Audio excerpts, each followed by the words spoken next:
with the damn, it ain't a damn thing funny right now. Invincible, fucking with that principle, that disciple. Screaming shit is a symptom of the wishful. Forgive me, Lord, if I was ever resentful. When the light shines bright, the dark grows ever. I will. I'm counting on the idea that you say.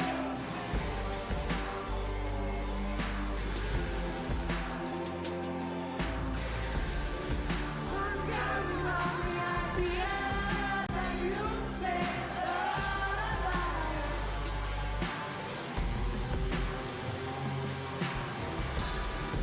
I'm counting on the idea that you say.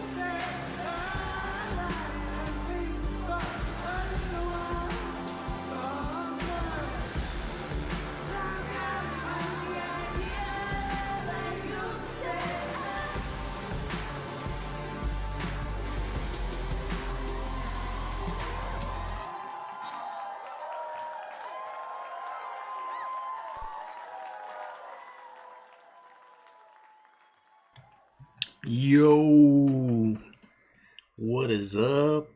Happy Friday. Sorry I keep fucking missing streams, but I'm working again now and life's kind of getting busier than it was, but I'm happy to be here. Happy to see you all. What's going on? Got Micah in here. What's going on, bud? Got Phenomenal in here. Anil. It's a good solid crew for sure. Phenomenal's depressed. What's going on, brother? What is going on? We like to play some football and stream some shit in here, but first things first is taking care of this family, right? What is going on? You want to hash it out now, or you want to chit chat afterwards sometime? Micah, get in the game. That means get a character. For a football game would be getting a player named after you. If we're playing some other kind of game other than football, it might be naming a coach or something. Who knows what it could mean if we're not playing this game. But yeah, give you a chance. We used to do subs. Subs still get players, of course, but not everybody has credit cards. Not everybody has money. God knows I know how that feels. But yeah. Phenomenal. It's weird as fuck. No one wants to be your friend. I don't feel like that's true, bud. I don't mean to minimize your situation or make you feel like you shouldn't feel the way you do, but you're my friend. I feel like you're my brother, bud.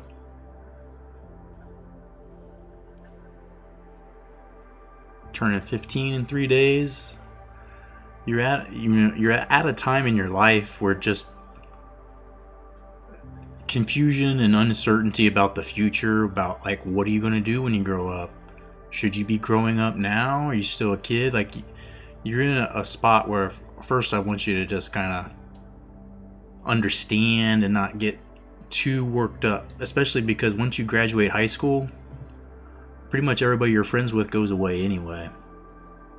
So those people are important, but I honestly don't think you should let them affect you too much, bud.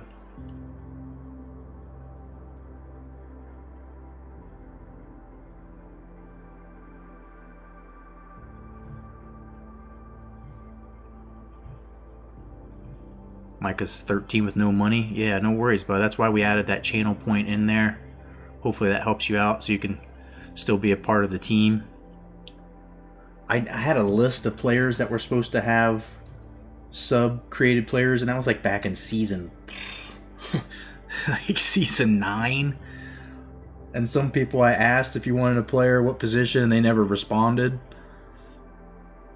So honestly, we'll find a way to get you in there, bud, if you really want to. But yeah, I appreciate you hanging out. We try to account for the fact that if you're under a certain age, even if you do have $5 bill in your pocket, how the hell are you going to get me that money? Because you don't have a credit card, so there's no way to buy a Twitch sub. You don't really have a way to get that money into a PayPal account and send it to me, and it's just it's also, just an opportunity to open up to some other people, right? I flip the fuck out a lot. Makes people think I have mental issues, but you're misunderstood. Man, I understand some of that very well, in the sense that, like, I talk to people, like my wife, I talk to my daughter, and there's times where they don't understand what I'm saying, and I get really upset. I'm like, I don't know what else to say. If you can't understand what I'm saying, what else can I do? So I understand frustration around that for sure. But always staying calm, that's something that takes a lot. And I'm telling you to listen to what I say, not what I do. When I was your age, I had a problem with this. Is like same exact things, brother. I just always, every time I got mad, would just punch something. Never people, never pets, never broke anything important. But I got really good at fixing drywall. I got really good at fixing holes that I punched, getting my security deposit back on apartments that I had, beat up. But at the end of the day, it didn't solve anything, right? I actually lost a girlfriend at the time for doing it because she was scared. And that's when I started to think, shit, I know I'm harmless. I know my limits, but not everybody else does. And that's what you have to understand, is that people have to react, and they have to take what they see and base a judgment on that. So give them only good stuff to see. Give them a calm, patient person. Give them a person who, you know what, we're not seeing eye to eye right now. I think it's an Einstein quote. It says you cannot fix problems in the same mindset in which they were created. So, if you get into an argument, you're not going to fix that while you're still in the same mindset. You got to step away for a second. You got to do something. You got to collect your thoughts, figure out what exactly you're trying to say. Take some time to try to reconsider what they were telling you. Think about everything that has happened and try to figure the context to it.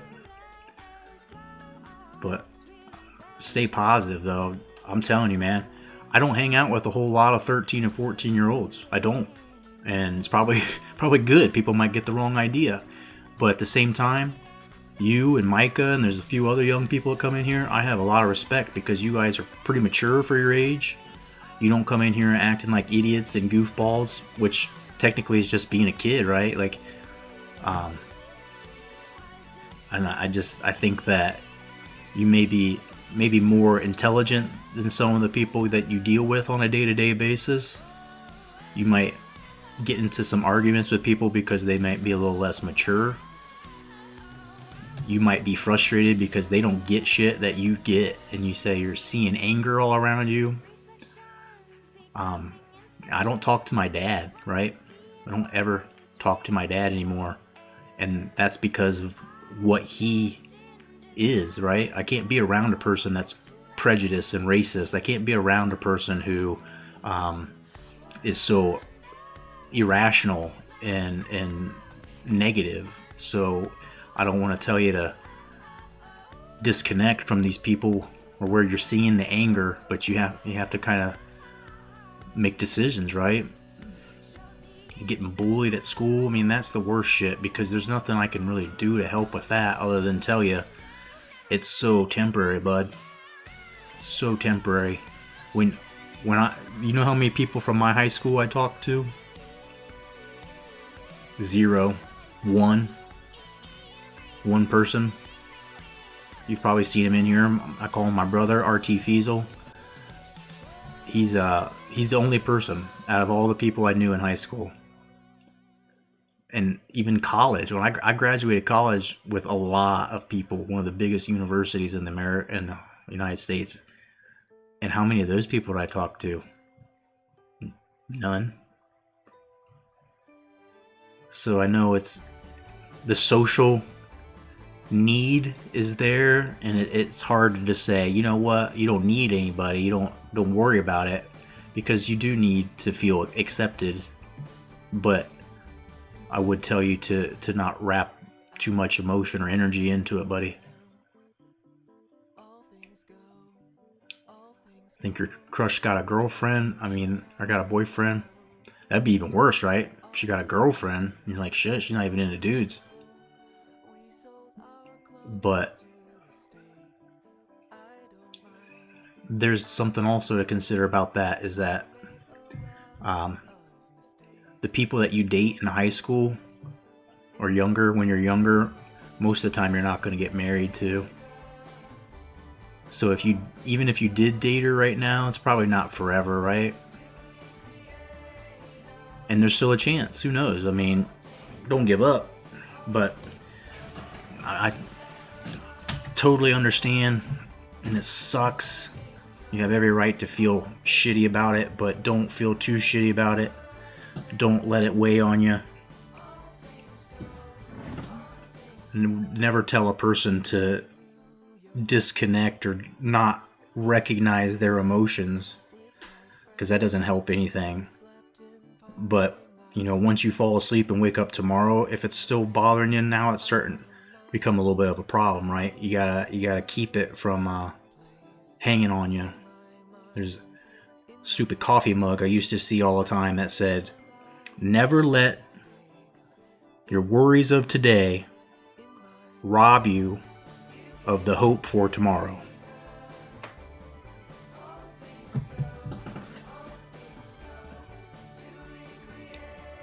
But seriously, I mean, all those things super emotionally like draining to see, you know, the girl that you want with someone else, but there's still time. Not the end of the world. There's other women out there. There's other people in general, just to I'm gonna say, it's not their best word for it, to practice on, but I mean, that's really kind of what you're doing. All the girlfriends I had prior to the wife I have now taught me something. I told you about the one who left me because I punched a hole in a wall. She was scared of me. That taught me shit. That just because I know I won't hurt a woman doesn't mean that they know that, right? And they're not waiting around to figure out if I'm maybe wrong. Greg, you told me you'd never do that, and you ended up being a liar. Now I'm dead. Like, you know, sometimes you got to think about all those things. Not maybe the case in your situation now, but just enjoy life is basically what I'm trying to tell you. Don't let these things take away all the good. Because, dude, I see you out here, man. Like, I hang out in the Discord of yours and our group chat and stuff. People look up to you because you're smart as shit. You know wrestling. You're funny. People like to involve you in their lives, man.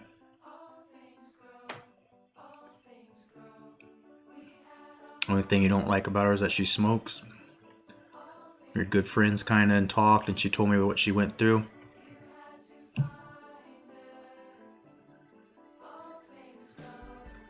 Yeah, and so, I mean, not to try to give you advice about being a woman stealer or anything, but if you still have some connection and talk to her about things like that, anytime a relationship starts to go bad, they're going to reach out for that person who listens, and they're going to reach out to that person that knows them.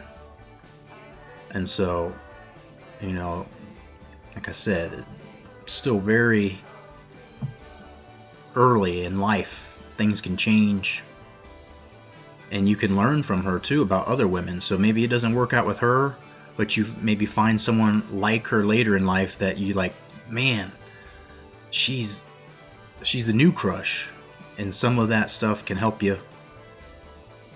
It's all a learning game. Life is doesn't really keep score. You don't want to keep score in life, because sometimes the score goes negative. Sometimes you're getting blown out, like we fucking got beat by Auburn. Like, I lost to Auburn. That wasn't supposed to happen. And I wanted to quit this goddamn dynasty when Miami beat the hell out of us. But then you think about it and you're like, well, if I quit, what if next season is a great season and I miss out? I feel like it's very similar with life. If you give up and say, I'll never try to open my heart to somebody again, I'll never try and go out of my way to impress or, you know, win the love of somebody, you might miss out on something better, man. The only real advice I have, being a little bit of an old man now, is that patience. And it's the hardest thing in the world, for me at least. The hardest thing I've ever had to do in life was just be patient and not try to force things. I feel like I've had a couple of women in my life that might have worked out, could have married, maybe would have been the one if I hadn't have been so impatient and, you know, in college dating a girl saying, I need to know right now if we're going to have kids. I need to know if you want to have a family in life. Are you going to make me wait forever? Are you going to try to be a professional and go to grad school and, you know, whatever? And that person's like, shit, dude, like, I might have wanted to do those things, but now, like, you're really making me feel like I have no choice. It's an ultimatum, now or never. But I was close to her apartment, and she went and got some bandage. Your house taped you up. Yeah, I mean, that's definitely the kind of person that you want. Those kind of people that have a big heart. So if you know, like, you're seeking out the right people, but you're still young, man. And don't give up. If it's not her, maybe it'll work out with someone else. But things change so fast. When I was your age, I'd date a girl and I'm like, man, she didn't make out with me, I'm breaking up with her. Like, maybe the dude's an asshole and he does something stupid like that, and she wants to find a guy who's, you know, just more easygoing. And St. Breezes, what's up, brother? Welcome in. Good to see you. I hate that, to get a girlfriend, at least in my community, have to act like a fucking pervert. And man, you're saying some things that are so relevant, making me think of my younger days. And it's like, yeah, the women always go for the skis balls. Even when I was in college and stuff, it's like, you go out to a bar, right, and you're hanging out, and you're like, I'm the nice guy, I'm the gentleman, I'm the one that doesn't try to put moves on a woman on the first date. I'm the one that after, you know, I take her home, I don't go for a kiss unless, you know, she's trying to. And some women are like, oh, I want a guy who's more, you know, advanced. That was the word back when I was young. I want a guy who's more experienced. Like, what? Okay. That's weird. You want a dude who's grimy and gross and, you know, it's just, it doesn't make a lot of sense. But it doesn't mean that, you know, 5 years from now that you won't be with somebody that's better, or with her after she gets shit figured out.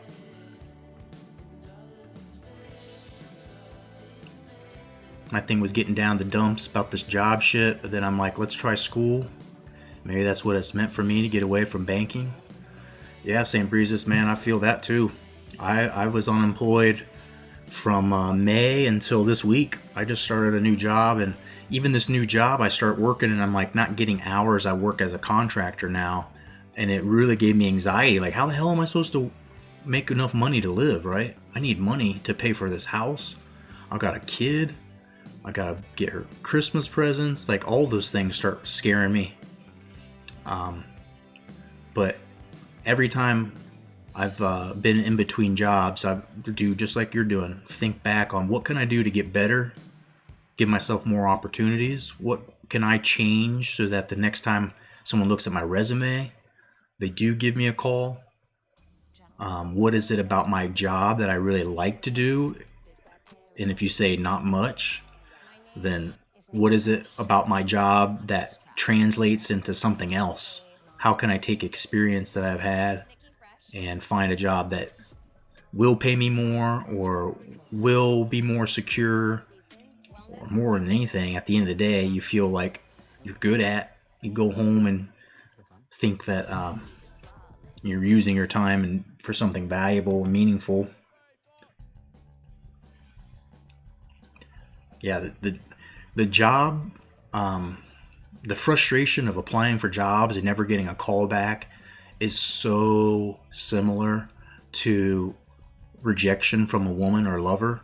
It's so fucking like infuriating because most of the time you can't talk to anybody, right? Like if a woman shuts you out and says nope, you can be a creep and you can go to her house and you can pound on the door and you can send letters and you can, maybe be a little more aggressive, but that doesn't usually help. And with a job market, you apply for jobs and you don't ever hear back. Did they like you and they found someone better? Did they just see your resume and immediately piss on it and laugh at you? I mean, you don't know. And so it's, yeah, acting like a pervert's not for you. And man, I respect you for that, bud.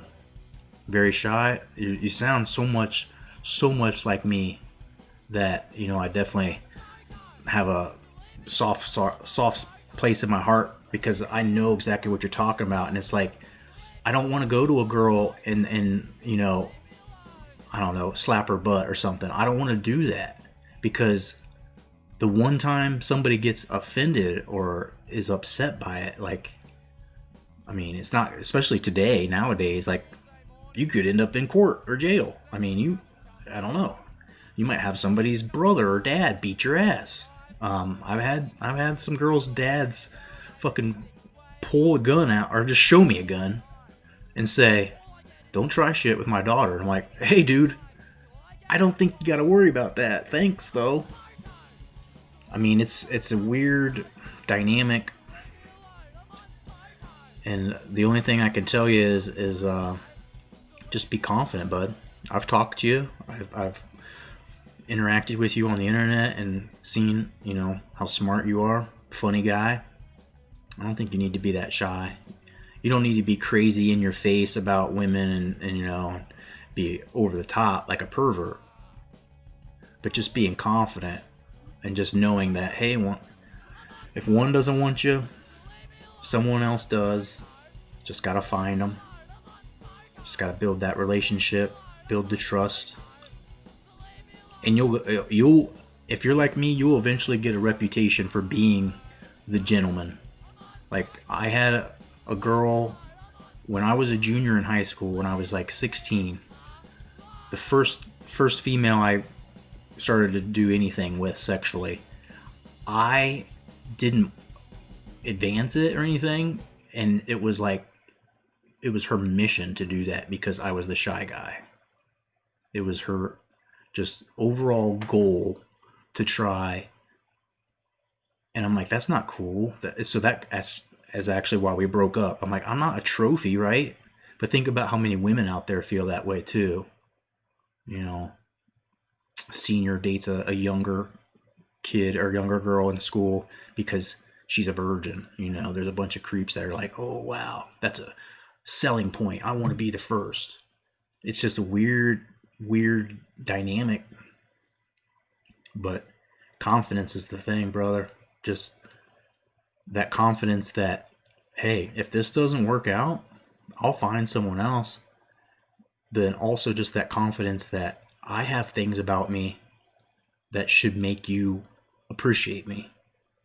And then you also have to stand up for yourself, because if someone doesn't respect that, if someone doesn't acknowledge that you are a good person and have good qualities, if they don't compliment you on them occasionally, if they don't tell you that, you know what, because of how respectful you are, I knew you were the right guy for me. If they don't say shit like that, it's probably not going to work out. They'll probably cheat on you. They'll waste your time more than anything. You don't realize it because you still have so much life ahead of you, but you only get so many chances. And there's times, especially when I went to college, the girl I was dating from high school, I just wanted to stay with her because we were each other's first loves. And she was the girl that, just made me go crazy. The first time I ever found a girl where I was like, I just want to be with her all the time. And then we got to college and I started meeting other people and I'm like, fuck, if I wasn't dating her, I don't know what other opportunities might come my way. And that's not a good thing, right? That's not good to date somebody that you feel like you're settling for. But I started to hate her. I absolutely started to hate her. And eventually, because I didn't love her, our relationship fell apart. The thing is, she's very good looking. And meanwhile, I'm chubby and some fucking wrestling nerd. Brother, you're the coolest wrestling nerd, though. And that ain't a bad thing. But you're also young, dude. Like, if you're worried about getting in shape a little bit, just, do some push-ups. That's something that's in your control. You can take control of that a little bit, but also, it's not everything. It's not the most important thing. Closest thing I got to being a perv is just wiggling around in her hair. Hey, that's not too bad, buddy. St. Breeza says, that's what I've been in banking for 8 years. I'm a hard-ass worker, never been fired. I move 4 hours from the wife, and then I get fired after 3 weeks. Jesus, wouldn't tell you why. Because she didn't like you, huh? She liked people would bow down to her. Man, I know that feeling too. Respectful, but I don't deal with bullshit. Yep. So still waiting on unemployment. Wanted to be a basketball coach, yeah. You've got some free time, so those are the kinds of things that if you use this opportunity might set you up for something. This opportunity could become a lifetime if you make the most of it. Time for a change, going to fully online school and become a personal finance teacher. Hell yeah. And I mean, that's, there's two ways of doing things in life. And sometimes the pain can just shut people down. And the pain ends up just making them give up. And then there's other people who say, this is going to motivate me. And, if you think about lifting weights and shit, if you go to the gym every day and you lift weights, but you're never sore, you're not really going anywhere. You're not doing shit.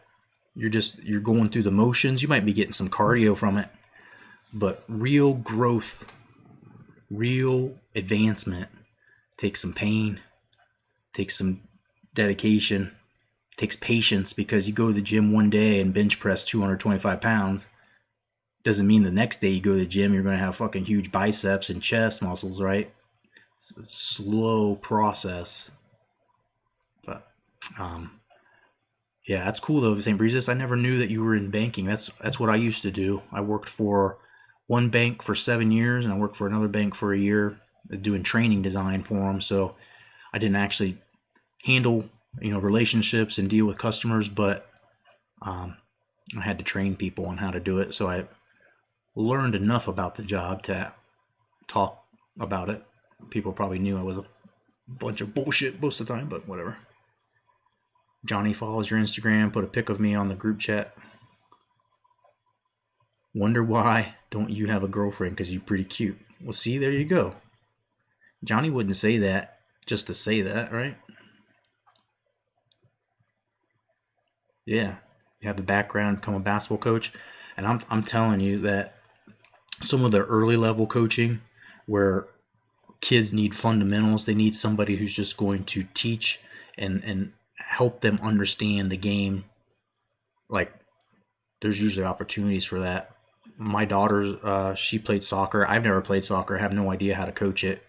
But people are like, man, you're just trying to have the kids enjoy and learn sportsmanship. I'm like, I absolutely can teach kids the effort of trying hard, teaching kids how to help the other teammate up, make sure they're okay, go to check on your teammate. If your teammate's on the ground crying, go ask them. Maybe they just need a nap at the age I was coaching, but maybe someone stepped on their foot, right? And so, you tell the kid, help them up, pat them on the back.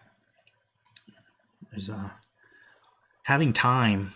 Once you get a job again and all that shit, you'll realize like there ain't much of it really. You probably already knew that, but I mean, that's the thing with unemployment that I learned is I've been sitting here trying to get projects done and shit and play video games and be a dad and just have a normal life. And I'm like, I still can't get it all fit in. And now I'm working again. It's like, well, shit, the video games got squeezed out. Sadly. But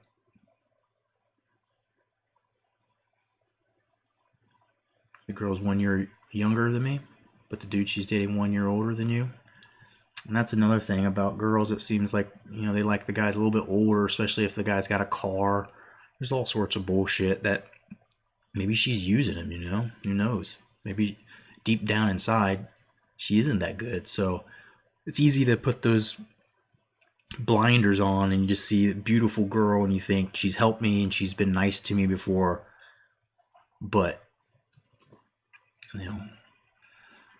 what is it?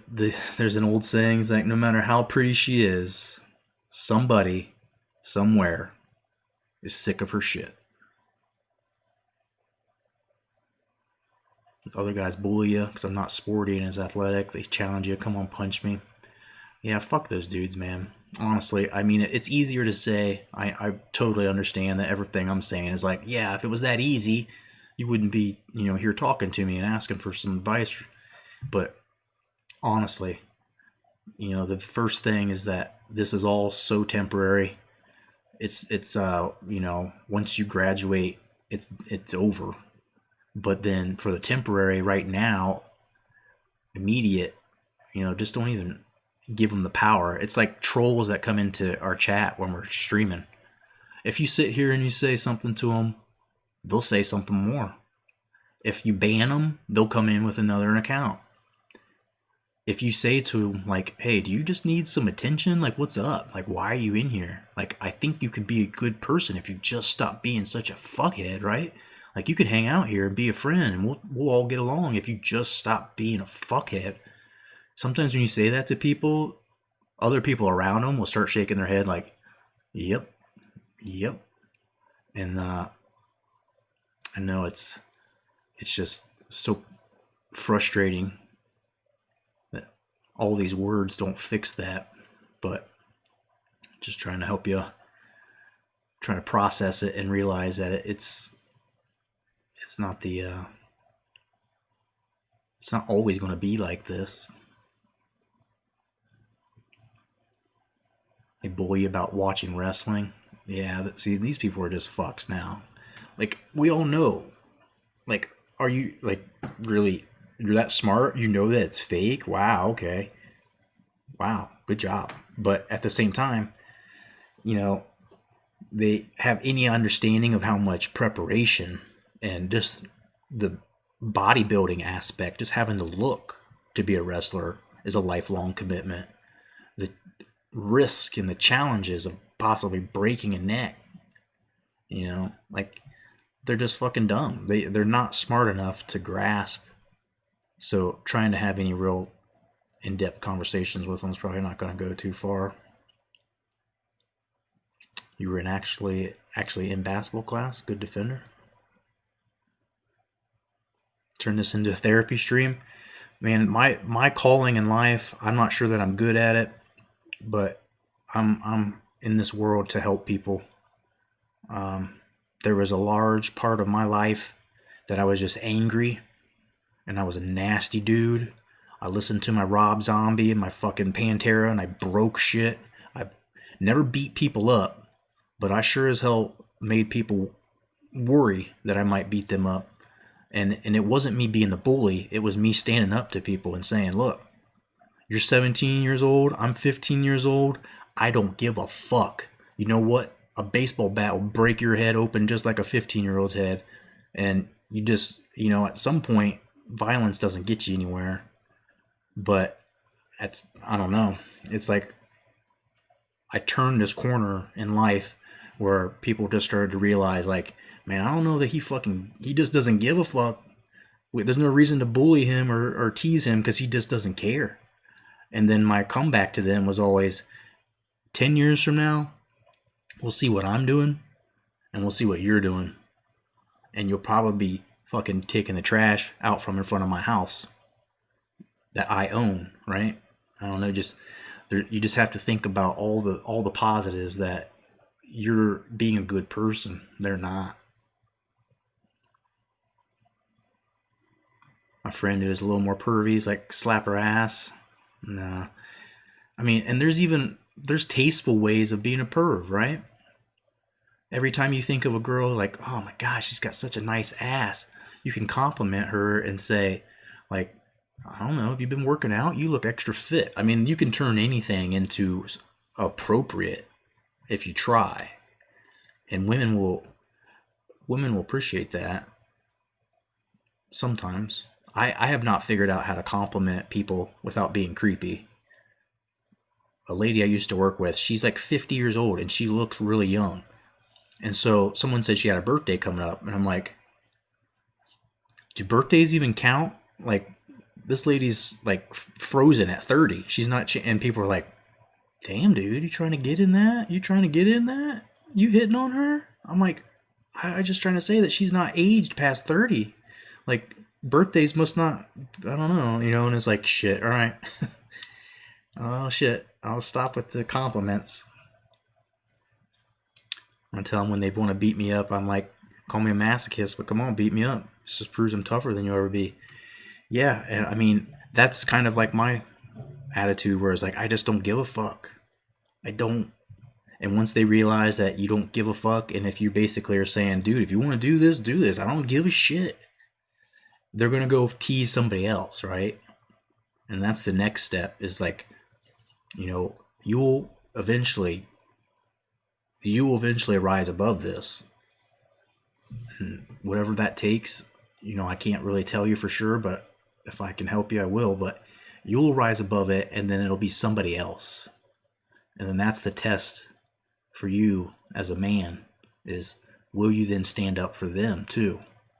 Because right now, everybody that isn't standing up for you is proving that they don't want to risk it. You're not worth their danger. It's not, that's bullshit, right? Like, if you truly don't give a fuck, that's the time to stand up for other people. And so maybe that's the motivator for you, is that there's other people dealing with this shit and you want to show them how to get past it. Maybe you all band up together and just say, you know what, you're not going to fuck with us because there's more of us than you. I don't know. It's being a teenager and all that shit was such a fun time, but such a just weird, awkward time. I think about how I spent most of my days, and honestly, I'm not much different than when my wife leaves. When my wife's gone, or when I was a young kid and I had time, it was smoke weed and jerk off, and that was fine. I never got tired of it. I still do it. I'm still sitting here right now loading up a bowl. I'm about to smoke. About to do that thing, right? And so I'm not telling you to start doing drugs or cigarettes or anything, but find what you love and hold on to those things, because even later in life, when you start working and you have a job that you don't like and you start wondering, like, why do I do this? You're going to have to be able to answer. You're going to have to be able to say, I live and I stay alive to see more things, do more things, experience, new things, like, I don't know, get married later, have a kid, whatever, those kinds of things that you're, waiting for the future. But then ultimately it's like, I get depressed sometimes when I just know it's chemical. I just know my brain's fucked up. I'm like, all right, dude, just calm down, take a deep breath, don't fight with anybody. I'm not going to fight with anybody. I'm just going to stay away until tomorrow when I'm not so negative. That happens in life. My wife tells me all the time, I'm PMSing. I'm like, how are you PMSing? You were just on your period last week. I'm like, I don't think you're PMSing all the time. But she knows, like, she'll walk away. She'll be like, I'm not talking to you right now. I'm like, okay. I'll come up behind her later and I'll kiss her on the cheek. I'm like, I love you. Whatever's going on, it's just fucking chill. We'll take care of it. But no selling the punches. Yeah, don't be fucking doing some Shawn Michaels flip you over the rope shit. Good student. Yeah, I'm telling you, bud. I am telling you that you have so much opportunity. By far, I've talked to people twice my age about wrestling, and you know more shit about stuff that happened before you were born. And the ability to learn your love for history, that's got use. I mean, that's definitely going to help. You're going to eventually get a job like, St. Breezes and I were talking about banking. You may become a fucking master of, equity in stocks, and you become a person that makes, other people money by helping them financial plan. Learning and your ability to soak up information, dude, makes you special. But then how, fun you are, and the fact that you try to, I see that the Discord and shit, you tried to help me get people in there when people clearly have no desire to fucking get in my Discord, bud. You, like, people follow you. You have a good, I'm not sure what the, like, leadership, but I mean, like, people surround it, like, they want to surround you. They want to be around you, bud. And even if you aren't getting great grades in school, it's because you're probably bored as shit. The stuff doesn't apply to your day-to-day life. I mean, I've seen a lot of that. My brother, he wasn't a student, but then he got out of high school, went to college, got a master's degree. Dude is obviously smart and able to do it. It's just, is he motivated? Were there times when maybe he was playing basketball after school instead of doing homework? Yeah, it's just because the engagement isn't there. And that's what I do for a living, is try to make people feel compelled to go the extra mile at work. It's like, you can get a paycheck. You can work here for 20 years. You can be, perfect. But if you don't have interest and you don't fight harder than other people, you won't get the promotion, right? And it's hard. I've never been promoted in most of my jobs because I don't fucking like them. Like St. Breezes said, I am pretty complacent and I'll just shut my mouth. But then when someone forces me into a corner, I'm going to come out and I'm swinging and I'm telling everybody how it is. Like, you know what, dude? I have some stuff I've been meaning to tell you. And they'll be like, oh, okay. And I'm like, yeah, it's going to take a while. And then you basically say, all right, now you know, what are you going to do about it? Some people fire you. Other people will say, God damn it, no one's ever talked to me like that, and there's something we can do. I think there's some opportunity. I mean, don't ask me for career advice because I've had my troubles, but there's a respect for people who stand up for themselves. St. Breezes, you happy you met me? Hey, man, I'm happy I met you. I tell people this almost every fucking time I play NCAA, that this community and like Stoner Gamer and Problem HD, there's probably others I'm not thinking of, D's Diabetes, like some of the people that are in our little circle are people I'm so thankful that I've became friends with, right? And it's night and day difference between this and Madden, where the Madden community is just all fucking, I wouldn't say all of them, but it tends to be a little more trollish. People are a little more goofy. And there's so many more of those streamers too that people don't really feel bad about fucking you over or disrespecting you. I'm the kind of person that's like, man, if I'm ever going to see you in my stream again, I'm going to make sure I'm not, like spamming your chat or getting a little too nasty or coming in and immediately starting political, religious conversations and messing shit up. So I think I need a wake-up call to become 100% mature, and this can be the one. I'm just telling you, bud, just be patient with it. These feelings that you feel are so fucking intense. Like, if you're like me, like, you don't love people halfway.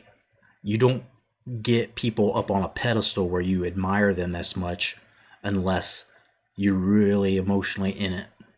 And so it's that, like, job application where you don't get a word. No one tells you why you didn't get the job.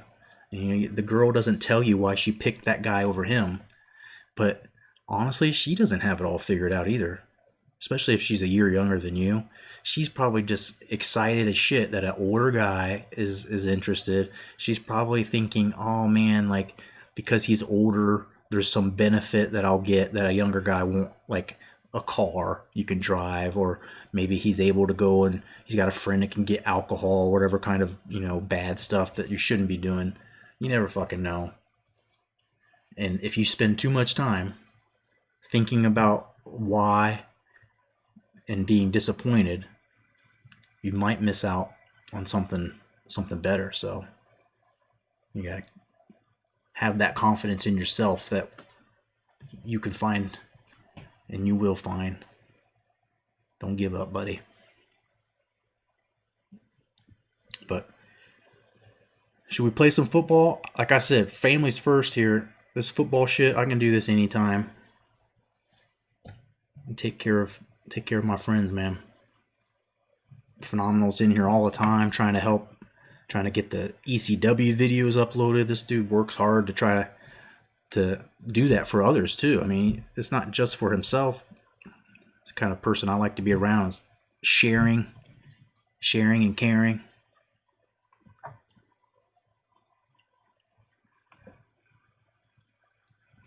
Just let's try to play some football maybe, and I can cheer. Fuck, what am I joking? Who am I joking trying to say I can cheer you up? Because my fucking football team sucks. This football team's losing games. Recruiting is going very poorly. We're going to have a starting quarterback next year who's a freshman athlete convert, no less. As we like to call him, Big Joe Cox. 6'4", 232. He is a big boy.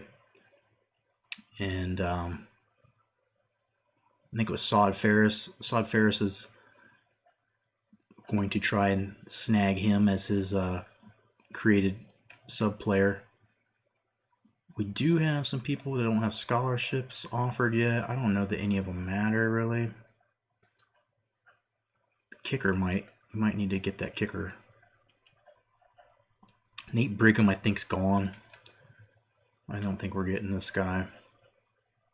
We're not even on the list. We're so far behind. So, we did lose one of our studs. Our offensive line took a big hit when Michael Kennedy all of a sudden went with Navy. We were winning. Matt. Not anymore. Not anymore. And this guy's not any good. This guy's not any good at all. So next year, instead of having this dude in 81 smashing it at the guard, where we got DeMarco Williams at the right guard, DeMarco Williams is a stud. He's a sophomore, blue chipper. This guy and him combined made me think that for the next 2 years, we're just going to fucking road grade everybody and run for our 500 yards a game. It's probably not going to happen. This guy sucks too. Tackles, we don't have any recruits. Matt Davis, we need a tight end in the worst way because Washington's going to leave, and you see it's not going real swell here. Memphis had a visit. No, they didn't. Which week is this? They're going to have a visit this week. Fuck. We might lose him too. Wide receivers were kind of a little stacked. A little bit. We've got this young crew already on the team. But then these dudes. 93 in speed. Brandon Bradford, 79 overall. It's real nice. Derek Ward's not terrible. Could definitely be a 4th or 5th receiver. Johnson, these are dudes that were just kind of, low effort, low points. They're still evidently on their way. Maybe. Let's schedule some visits while I'm thinking about it.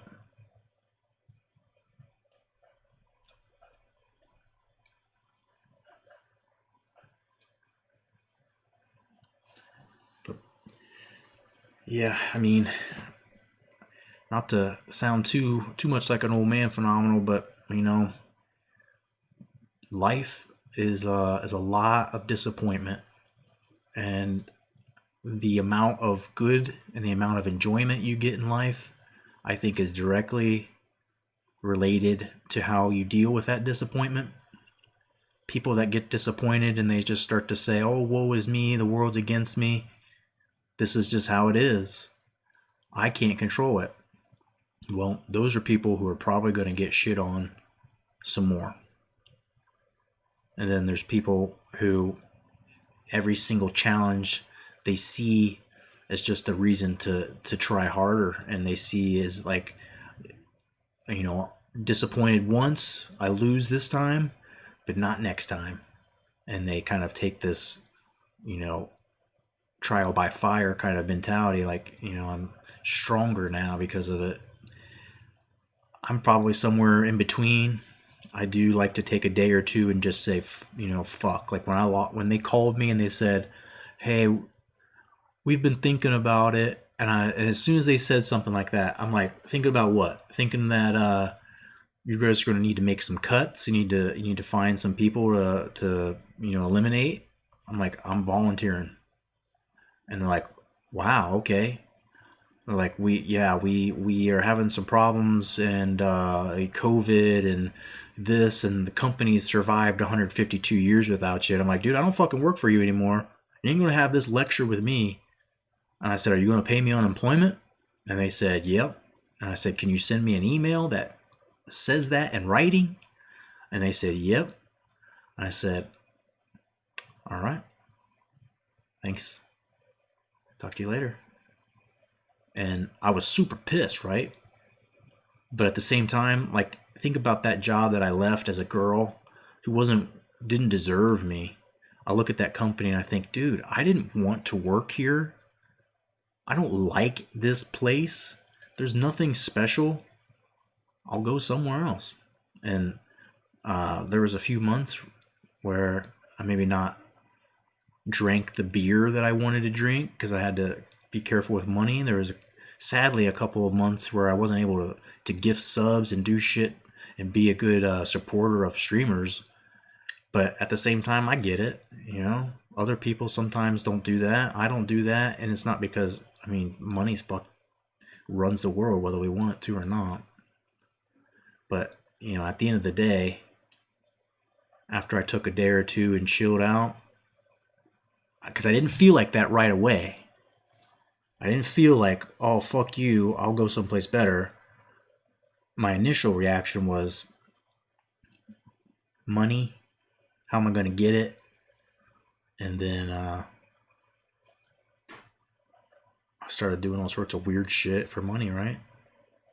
I did all sorts of weird shit.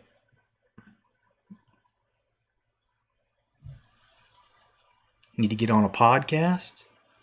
Someone else had mentioned doing just talking or just chatting on here, and I thought, shit, I would rather do that than football. I love playing football, right? There's no doubt, but the football is usually just my way to get people in here to talk to. Listen to me for days. I don't know about all that, but I appreciate it though. Makes me feel a special feeling. But yeah, there's just sadly no answer. There's no magic cure. And like when someone's family member dies, there's no words that you can say. Like that's the most awkward thing for me, is like going up to somebody and being like, I'm so sorry. It's like, that doesn't help. Okay, you feel bad for me, like I'm some kind of charity case. Like, some people react different. You never really know what that person needs. But in life, being just aware of that, to know when to back off. And maybe I'm super awkward about things like that. Like, my grandma died and my mom was so upset and so sad about it, and my initial reaction was to just stay away. Like, I don't want to see her like that. I don't want to be a part of that. I can't help. But then I realized later that the family and having people, even if I'm just staying at my mom's house, I'm not even actually talking, I'm just there, that means a lot to them, right? And so I guess that's what I'm trying to do for you here. I don't know what to do for you, bud, other than try to give you some reality dose and tell you to not get too upset. But then again, you have every right to be upset, and I'm telling you to go ahead and do that, but keep it in check. Don't do it for more than a day or two. And if you do, and you start finding out that it's not going away, then that's when you got to be serious. You got to make sure you talk to somebody, maybe get a counselor. You got to be realistic about how you're feeling. But what I'm trying to tell you is you shouldn't have to go that far. You've got a lot of stuff to be proud about, bud. Big on just talking about life with the boys. Yeah, man. And this COVID situation, a lot of these opportunities for me, at least, to have some like heart-to-heart conversations has just gone. I can't do this really with my friends through text, that's for sure, and I don't really want to call them on the phone. And so some of my friends, I've realized, they're not really friends. They're like people I see at a bar and drink with, and I can go find more of those at the next bar. So a lot of my friends have kind of I wouldn't say have left or have gone away, but at the same time,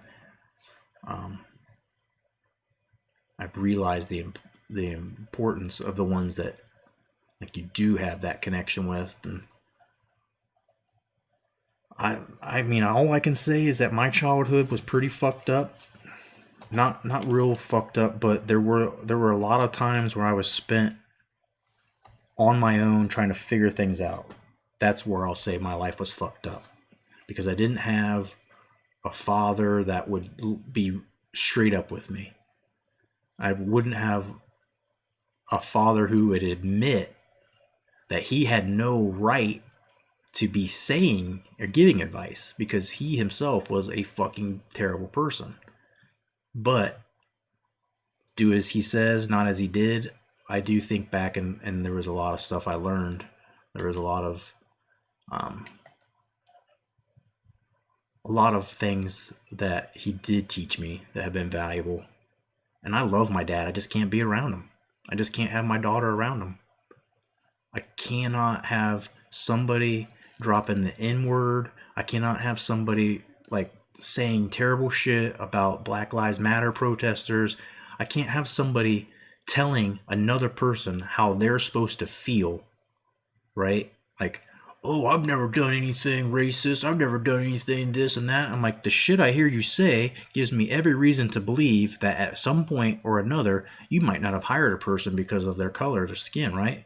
Like, I'm not going to find direct evidence of my dad burning crosses or some shit, but I see enough. It's like, dude, I do not want my daughter to be around you. And then he doesn't give a shit. He does not care. He doesn't care if he sees my daughter. And then that's when I realized, dude, I really probably should just say goodbye. And all he could say to me was, you're not going to get any inheritance. And I'm like, dude, I don't fucking care. I don't need it. I'm going to spend my life kissing some dude's ass to maybe somehow get a couple, I don't know, $1 million or something. It's not even worth that. So it's just the human emotion is so tricky. Learning how to do damage control, and also share your feelings with people without them feeling attacked. God knows I've tried to say to somebody like, look, I've really been bothered by this. And then for them to be like, oh, who are you to come in here and judge me and tell me and this and this? And it's, oh, okay. I was just trying to open up, hoping that we could fix something, hoping that we could maybe get a little bit of progress. but you clearly are not going to change things because you're playing a victim. Like, yeah. So again, that goes back to saving time. There's some people in your life that you can waste a lot of time and energy trying to make them do things that they're never going to do.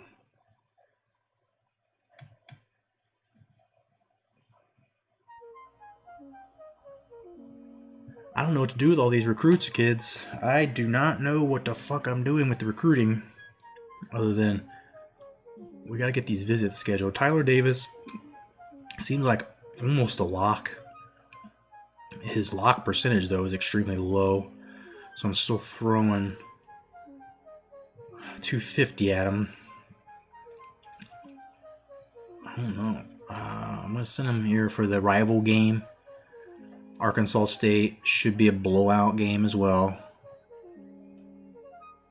But I'm really afraid of losing another player like I did that guard because he got a visit scheduled before.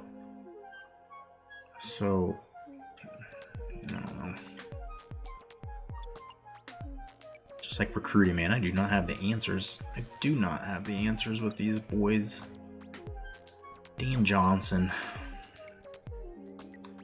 Are we winning with this guy? He's up a little bit. Just a smidge. Yo, Husk 009911. What's up? Thank you for the follow. We're grinding away at some recruiting here. On a little bit of a heart-to-heart, trying to help out our friend. Make him feel a little better about life and crazy shit that happens in it.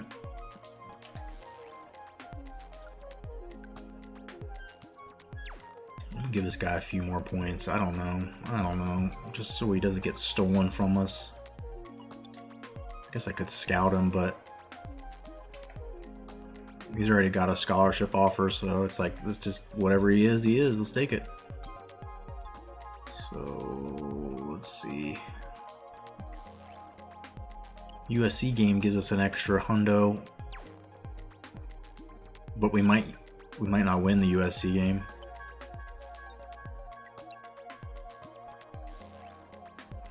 The rival bonus, I think, basically evens that out.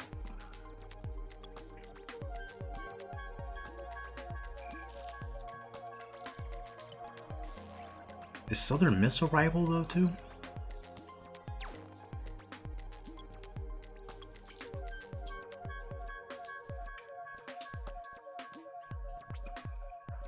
I don't think Southern Miss is a rival. I thought they were. They should be. Geographically speaking, they're close. Right, so DeLuca's losing. How is he losing points? I'm gonna schedule him for a visit, but it's rather schedule him for a visit when he gets some kind of complimentary bonus for us, because I don't give a shit. I don't think we're actually even gonna sign in him. Kevin Howard, the punter.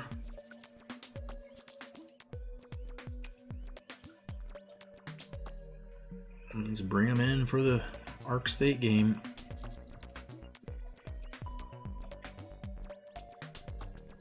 Curtis Scott. Are these dudes even any good? I don't really know. Not a very large lead with this guy. He ain't terrible.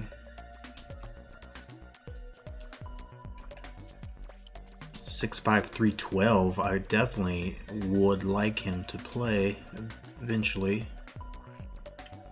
So let's give him a go.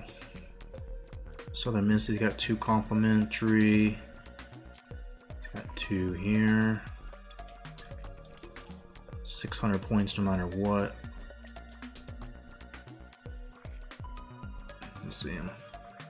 LF Fun Emporium, yo! How are we doing? Welcome in.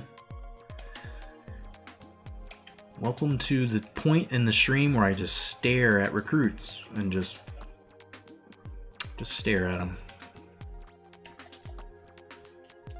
Scheduling visits is just weird. I don't really know what I'm doing, right? Like, it seems mysterious. Kevin Smith is slowly going up. He doesn't have a scholarship yet. He's a 62. Probably shouldn't get a scholarship. But he's ready for a visit. So let's schedule him for a visit when he gets us some complimentary points here. Southern Miss game. Which one do we want points for? Matt Jones is a good defensive end. Tyler Davis is a good defensive end. We need them both. And then both of those outside backers are studs. We need them both. It's 600 points no matter what. This guy's pretty inconsequential at the end of the day, so I'm just going to put him in here. Get these guys another 50 complimentary bonus visit. Terry Butler. Got the lead on everybody. We don't have a scholarship offer yet. Let's scout him. Please be good. Please be good. He's not great. He's a JUCO too. Fuck. He's a guard though, so I think we can convert him over to a... we've been recruiting the hell out of guards because then we can move them to center and they actually go up 2 points. Yo, Richie, dropping some biddies. Thank you, buddy. Just glad to see you in here. Thank you, though. Happy Friday. It might be, it might almost be Saturday there, right? 4 hours ahead? 5 hours ahead. We're checking the recruits here. We're getting a game set up. We, I think, are playing Southern Miss next. This is the next home game. We lost to Auburn last game, and it just... I take these losses very hard. And I go away for a while, and I cry about it, and I get back on the game and play, because we might still make it to the Natty this year, but most likely not. Just hit 12? Yeah. Well, I appreciate you being in here. And Fun Emporium with the host, thank you. Appreciate all of that. Appreciate you hanging out, chit-chatting. About to play this game just as soon as I sort this shit out. We do not have any quarterbacks on the roster for next year. So, that said, we haven't recruited this dude or scouted him. Hey, and a sub. You guys are killing it. Thank you. Super tired, did a 12-hour day. Man, I know that feeling. Appreciate you coming in here before you call it a day. I've just started getting back to work this week, and Wednesday was the first day I didn't have a laptop, so I couldn't do too much. Yesterday, I got the laptop. I had to spend the whole day trying to get logged into emails and tech support shit. That was brutal. And then today, it was like the first day of actual work, sitting in meetings and stuff, and yeah, 12 hours of that would probably kill me. I gotta just ease into it for now. Happy to help. Hey, it means a lot. These paychecks ain't coming for a while either. That's the weird thing about this fucking job, is they told me, like, okay, so the work you're doing right now is ending pay period of October 12th. I'm like, wait, that's 2 weeks from now. She's like, yeah. I'm like, okay, well, I'll get paid that Friday, right? Paid current is what they call it in the HR world. No, it's paid in arrears. So I'm going to work these hours till October 12th, and then I'll get paid 2 weeks after that. So this next Twitch payout on the 15th, I think it's a couple or 3 months combined, that it'll be over $100. So not that I'm that strapped for cash, but at the same time, it's like maybe I can throw some subs at, you know, our good friends out here. So sick of the COVID system. Shit. Work at Bailey's, so they're strict. Oh, that's cool though. Like Bailey's Irish Cream. Actually making the magic. That's pretty sweet. Strict as fuck, yeah. I imagine with the food prep all of that is like another level. Oh, I offered a scholarship. I didn't really mean to, but at the same time, we don't have any QBs on the roster for next year except Joe Cox, who will be the athlete convert. I don't even know. We're gonna have 3 freshmen.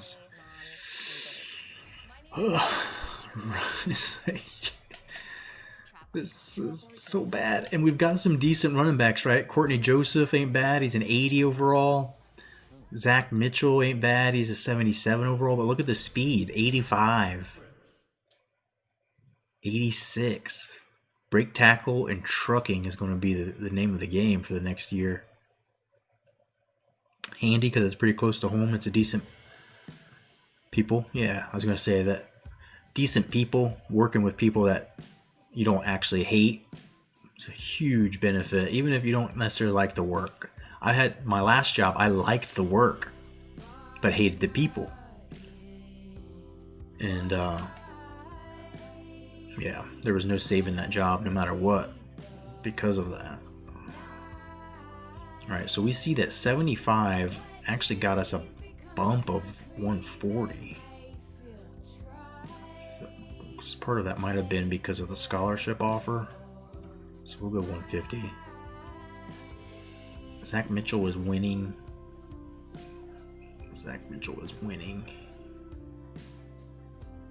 I'll give him a little more juice. You like the juice, huh?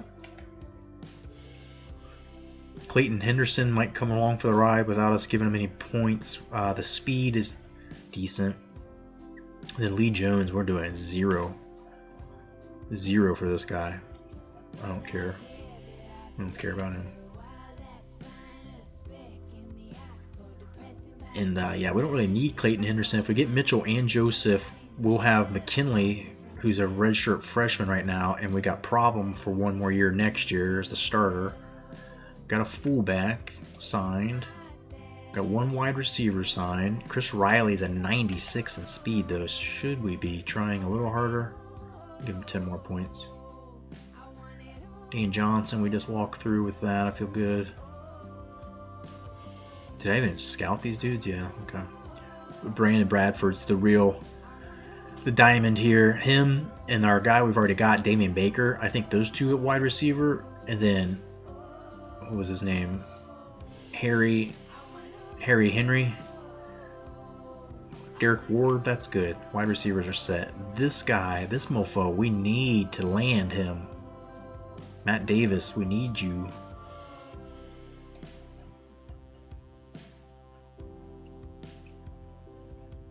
Autocorrect fucking you? Yeah, no worries about that.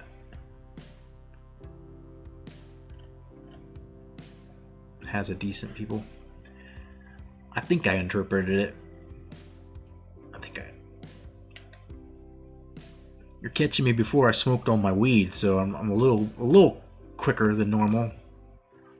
Wait about 2 minutes and I'll be back to my normal. So Terry Butler, he's not great. We threw him a scholarship. He's a JUCO.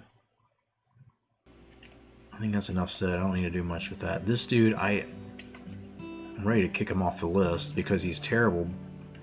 However, he was a 4-star, a 3-star, I guess. Run block. He's never going to see the field. Tired and stoned, so just imagine what your brain's like. Oh yeah, you don't need the computer or autocorrect working against you. It's Friday too, right? Time to turn that brain off. Let's go ahead and switch it off for a little bit. Defensive end is a huge problem on this team right now. We do not have any good ones. And so next year's going to be even worse because the senior that we moved from linebacker to tight end or defensive end is graduating. He's been pretty unspectacular this year. This dude's already winning by a lot. He's already got the scholarship offered. 69 is not terrible, but he's got decent speed. I was thinking he might be able to move to outside backer, maybe inside backer, 253. Probably Probably should just give this guy a little more. Alright, 600 points to throw around. Outside backers. We could... Oh, shit. What happened? Navy had a visit. And, yeah, I don't like the way that's going. Don't like the way that's going. We're in a recruiting battle with them. Robbie Jackson. Going up, but not by a lot. Let's give him another couple points. Tate Mason, this dude's garbage. We don't care. 61 overall. Go away. Ryan Williams looks like he's a lock if we give him a scholarship. He's all in. Well, not all the way, but decent bench player, special teamer. Maybe gets a chance to play his senior year or so. I'm not going to give him any points. Okay. We have a middle linebacker. We're all set there. T-Bone's been playing outside backer last few seasons, but we're all maxed out on these corners. Terrence Jackson's not even that good. I really would love for these sons of bitches to sign so I can get these points back. And then we can go crazy. We can absolutely go fucking crazy then. Start putting points on people. I feel like we're going to lose this guy. I probably should give him a scholarship offer. Kicker we have is not terrible, but he's not great, and he'll be gone next year. He's got one more year left, so we need some people. The plan was to move our current kicker to punter. Move the current kicker to punter, and this guy will be our kicker. Hi, my name's Jane Frankland, and you're watching Jane Frankland. Fucking commercials on here, sorry.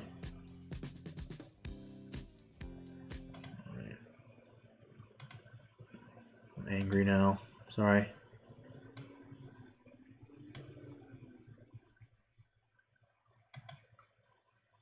Let's play some music that doesn't have commercials.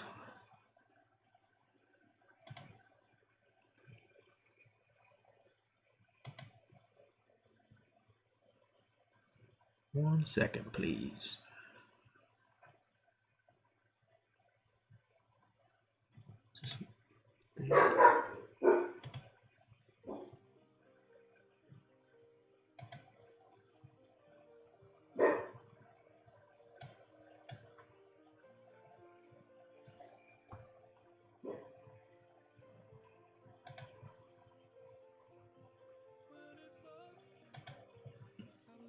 See how this goes. We might have to change it, but all right. So we've got the kicker situation. What are we doing with the punter? I'm going to give him a scholarship while we've got the rare time that we've got points to spare. Phil Walker, how are we doing with Phil? Phil Walker is going to be a cornerback or safety. Good coverage, pursuit, play recognition. Decent catching skills. Let's give him some more points. Now, what is this dude up to? Caldwell, he's decent speed. He's definitely not a defender. His tackling's not bad, but his coverage, hit power, catching, route running, release, return. He might be a wide receiver. We don't need that. So no points for you. I'm not sure what DeLuca's all about.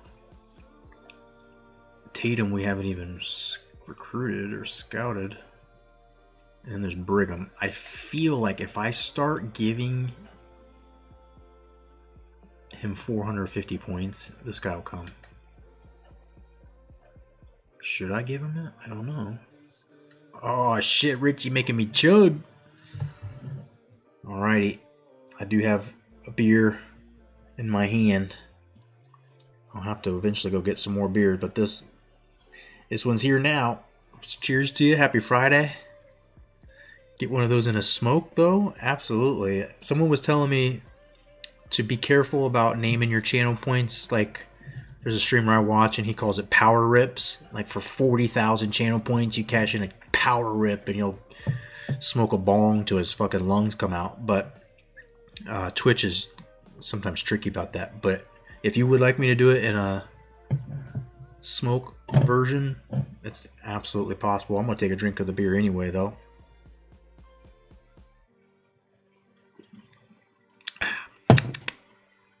Good, that's good. It feels good. But, alright, do we scout this dude? Let's scout him. He's garbage. Look at the catching skills, though. What would this guy be? Tight end? Yeah.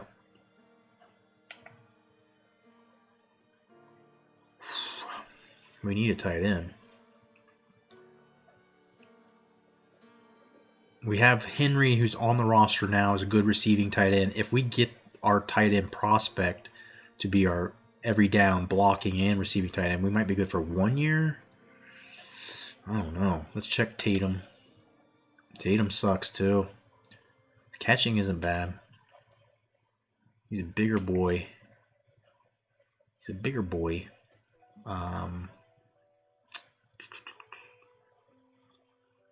Could possibly run. Could be. We don't need any more running backs.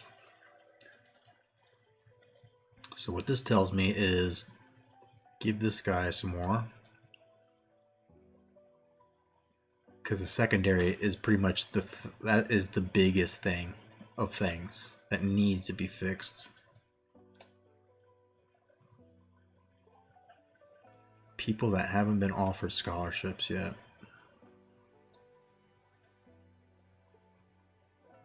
Clayton Henderson, maybe. BJ Moore.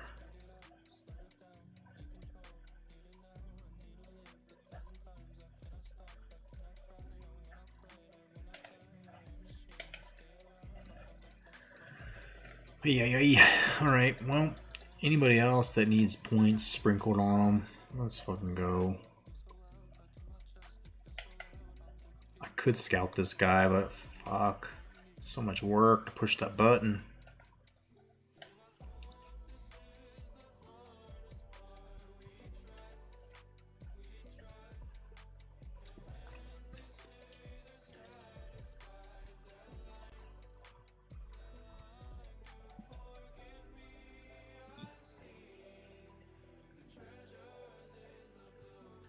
Anybody else?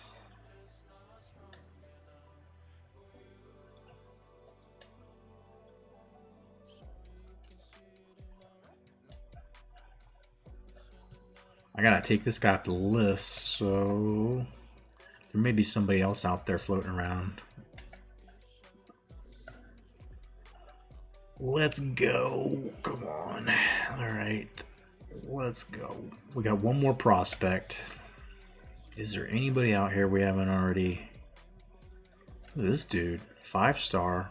Where's he been? He's 90% locked, but yeah, we ain't getting him back.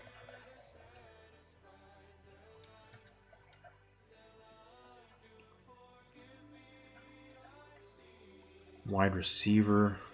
Another quarterback from Terrytown. We may end up going back after those dudes. We may.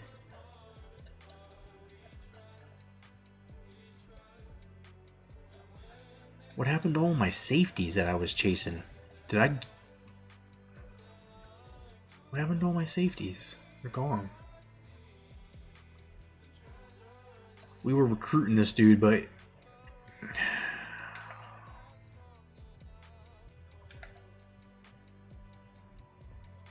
don't know why we gave up on him, because we don't need him. The other guys were good. I don't know. Fuck. Ryan Love.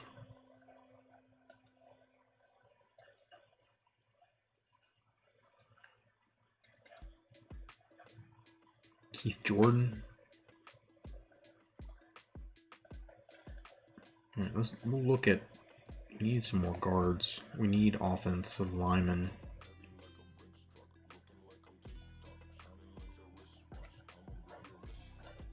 Not if you're under a 60 though.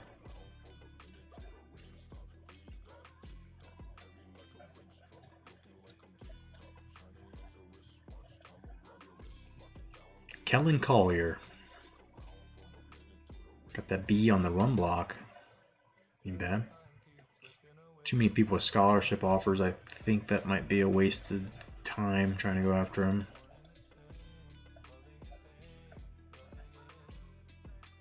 Yeah, we're too far behind, I think. Not the right time to start looking at fucking offensive linemen. Like this dude, why is he... Who would sign him if he didn't have a fucking block on him? Deal breaker on program tradition. Fucker. Not this dude. Chino Valley got some good weed.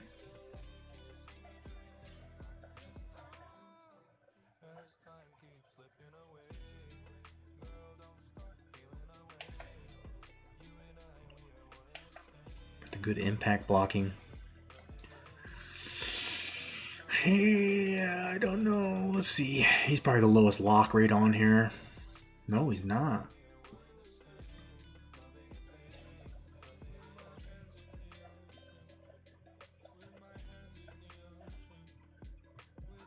I have a better chance with him. Bryant Stokes. Acceleration's a B. Brian Williams is acceleration's a B. Pass block B. Impact blocking is a B. That's a big one. And this guy's is a C. 6'3", 327. As a beef castle. It's a beef village. And he seems to have the best of the things. He's a junior already.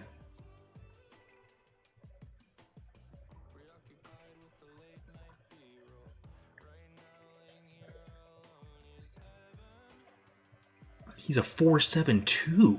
This dude's a 4.72. That's 327 pounds. Fuck, this guy might be able to play tight end.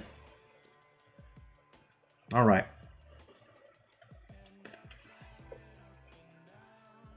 So we use this last 50 to scout that dude.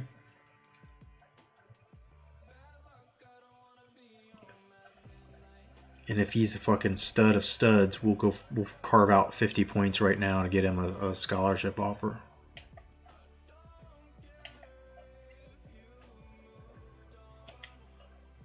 Fuck!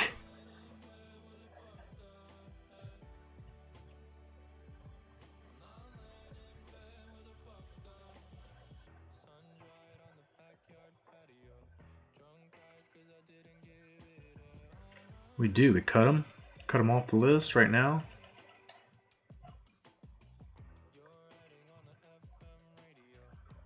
Yeah, because Butler's the dude. Cut this dude off the list.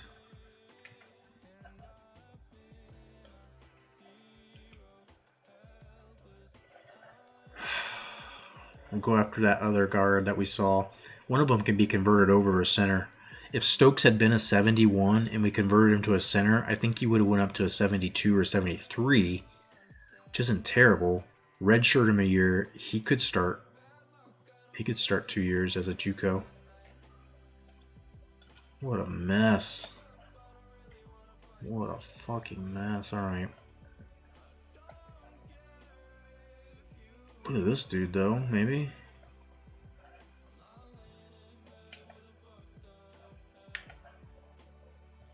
Need some pinch info.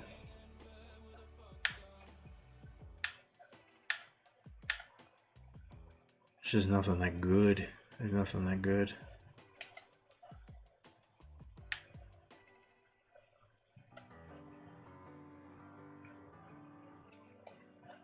All right. Come on, Brian Williams. He looks mean, too.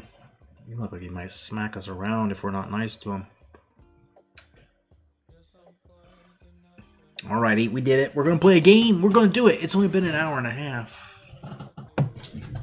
After we lost to frickin' Auburn. I'll smoke to that. That game against Auburn and the 6 turnovers, was it? Like fumbles and interceptions.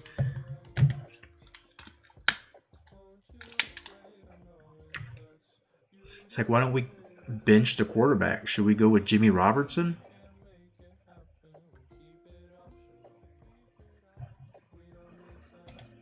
Because it happens every freaking week that we throw all the interceptions.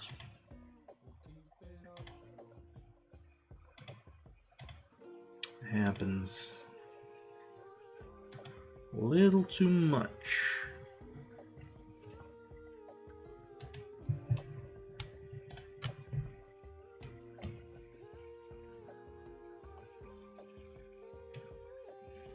Alright. What the fuck was this? Okay. It's taking a hot minute. This must be the first week for power ratings or something, BCS ratings.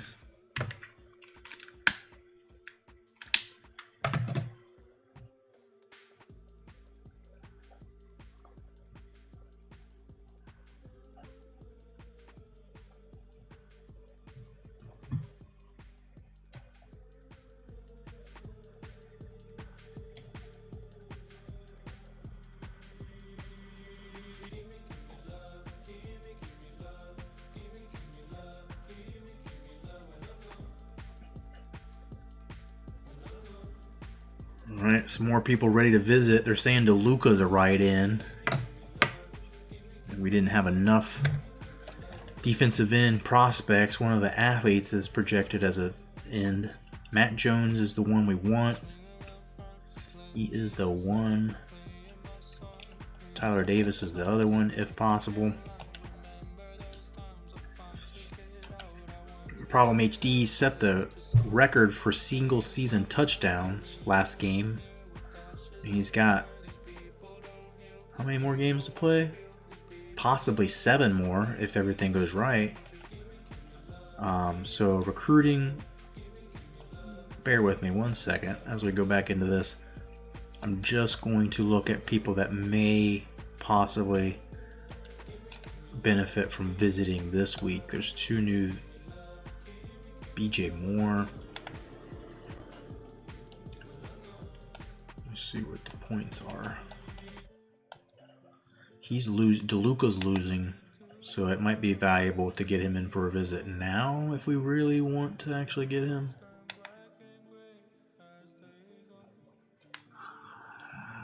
Could he be a good defensive end? Play recognition, pursuit's not bad.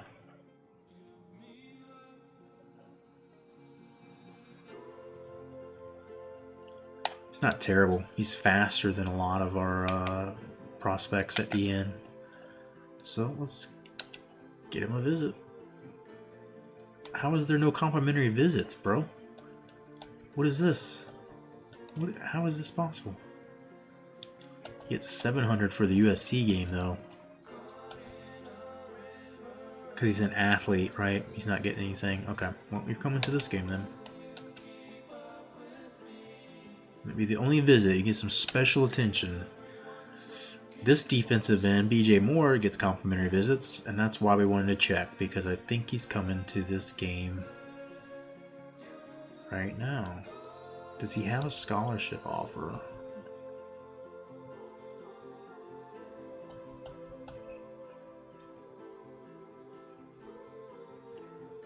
Do the points go up? No, they don't. Okay. BJ. Let's go, BJ. Alright, let me just see if he has a scholarship offer or not. He does, yes. I would love to get all 4 of these dudes, because Tyler Davis and Jones would start, and then we'd have 2 backups, and then I can redshirt these guys because we do have some backups on the team, and then these guys might legitimately get a chance to start their senior year. I don't really need to give them any points. They're chugging along. I don't really need to give him any points. He's still up 450 every week. Matt Jones is going up 60. Alright, we'll fuck with all this later. What was the thing I wanted to do? Wait, before I forget. So we wanted to scout this new dude. Because he's not going to come easy. He's going down 500 each week. This guy's going up 250 each week.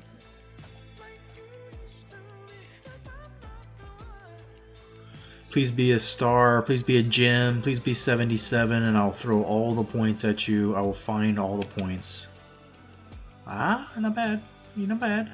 He could start. He could be a starter at some point. Alright. Let's play a game. I think that's what this game is somewhere under here there's a football game. Ooh, still gotta check the scores though. Sorry. This is when we take supplements. This is when we take supplements for mind and body. Strength of mind and body. Make us emotionally stronger. Make us hearts made of iron.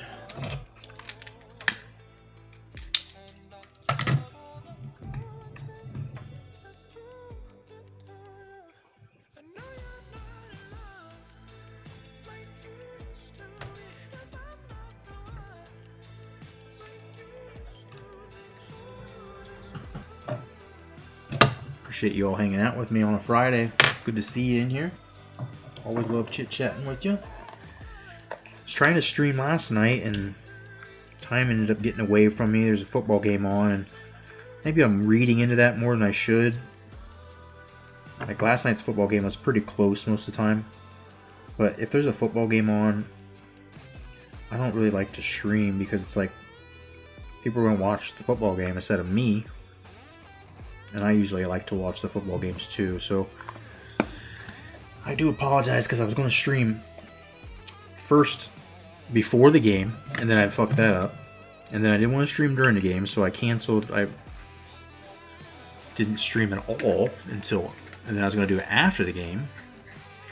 And then after the game, I looked at the clock and thought, shit, dude, I got to get up for some work. I had to call this tech support to get an email account signed up that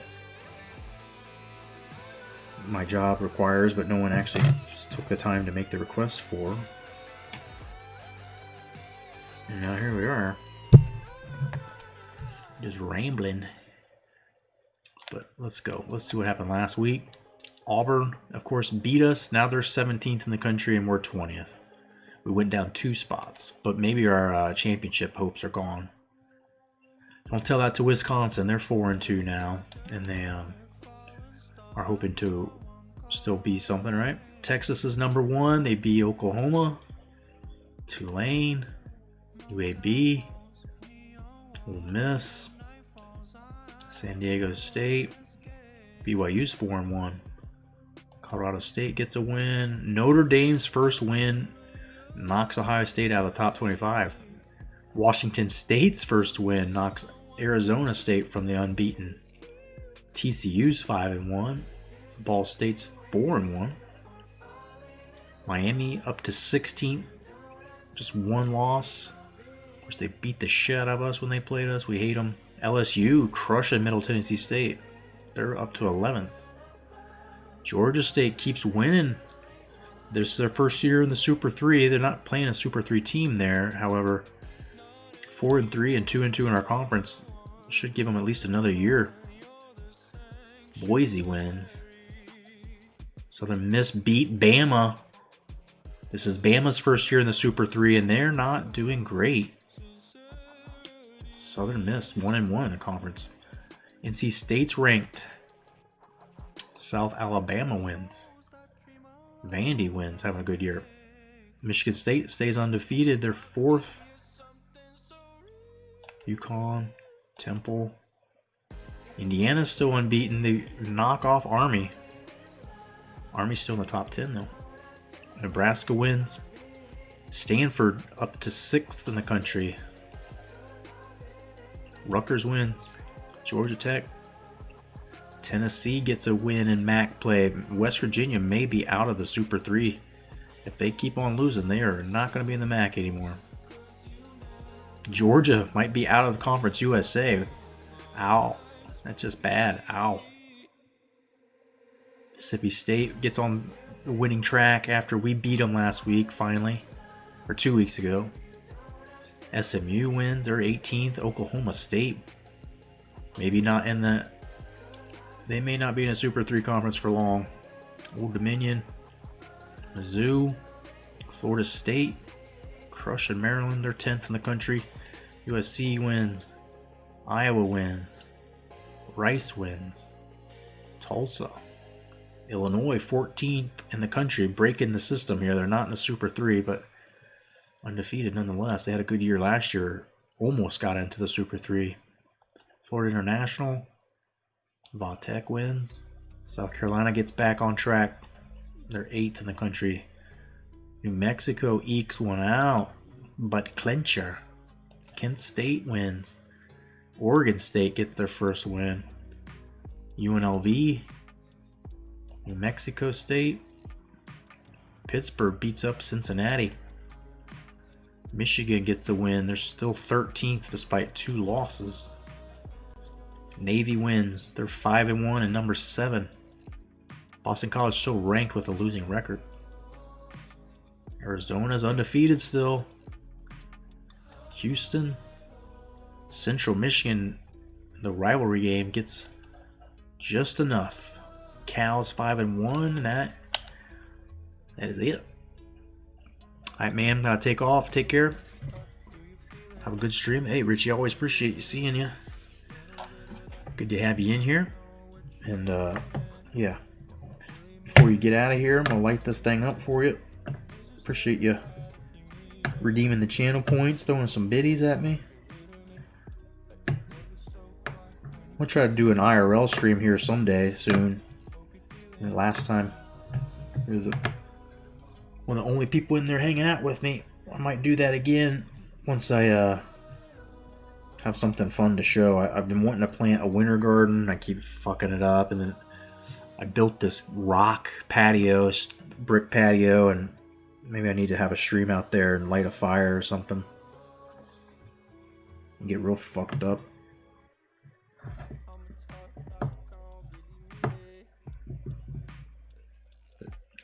Cheers and chongs to you, sir. Enjoy your weekend, and I'll hopefully see you again soon. I've been trying to play some marbles lately, so I might be seeing you in marble streams.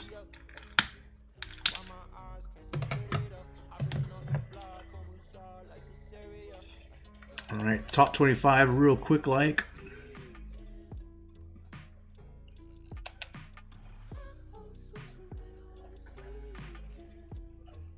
Texas and App State have been bouncing up and down, taking turns at the number 1. I think IU even had a couple of minutes there. But kind of a reckoning week for App State. Number 7 Navy. SMU ain't no joke. Texas got a challenge. IU, Michigan State, they're off. A&M ain't bad. Arizona with an 84 overall. It seems like it's just a matter of time before someone knocks them out. Stanford looks pretty legit. They might be able to hold on, end up winning that. 5-0 goes west, American Conference. Navy, as we said, with App State coming up. South Carolina a week off. Army's got Penn State. That's nothing guaranteed. Florida State should beat Mississippi State, but, you know, Mississippi State surprised us a few times. LSU continues to try to climb back into it after some early losses, including one to us. First game of the year. Michigan, Cincy.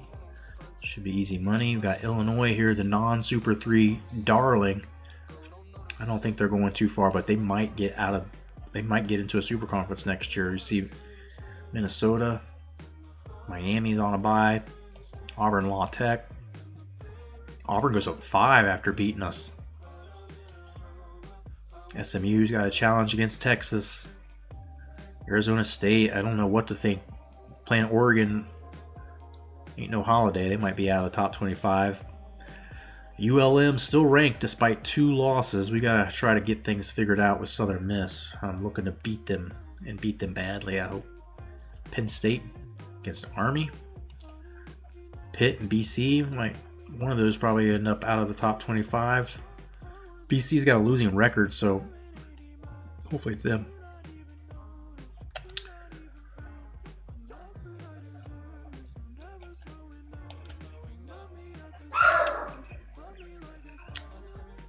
As the dogs just barked to tell us it's time to play.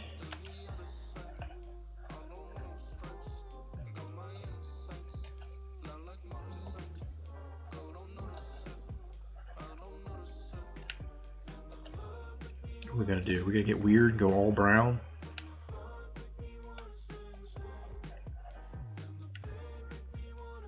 So ugly. These uniforms are so bad.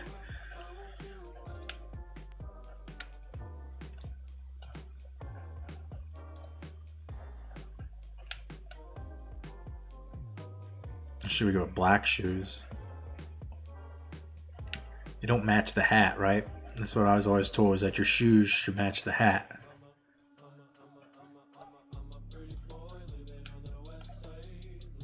I don't know though, the white doesn't look bad. I like the all blacks.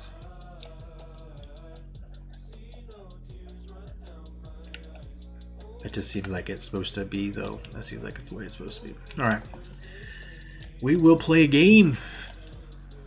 We will eventually.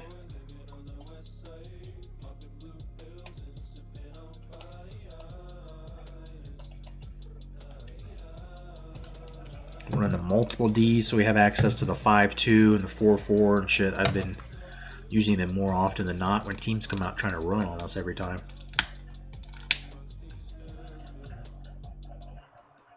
And because the reality is our safety or secondary is not great, right? And that's what's really I don't know what happened to one of the safeties. I thought I had a really good safety prospect. Maybe he already signed? I don't think so though. See, offense has been doing it, no problems. Rushing yards aren't quite as great, but passing, no problem. It's just the defense is giving up so many points. Just a sample of the recruits here. Kenneth Reed, Matt Jones, Matt Robinson. Big pieces of what we hope is their future defense. Get 3 sacks to the D-line. That's going to be a challenge. Defensive line hasn't been really getting after it too much. D-line, 2 tackles for loss. That should be possible. 3 sacks with the D-line, including the defensive ends, maybe we can do. 2 sacks with the linebackers, probably a no-go for Matt Robinson. And then getting 4 swatted passes.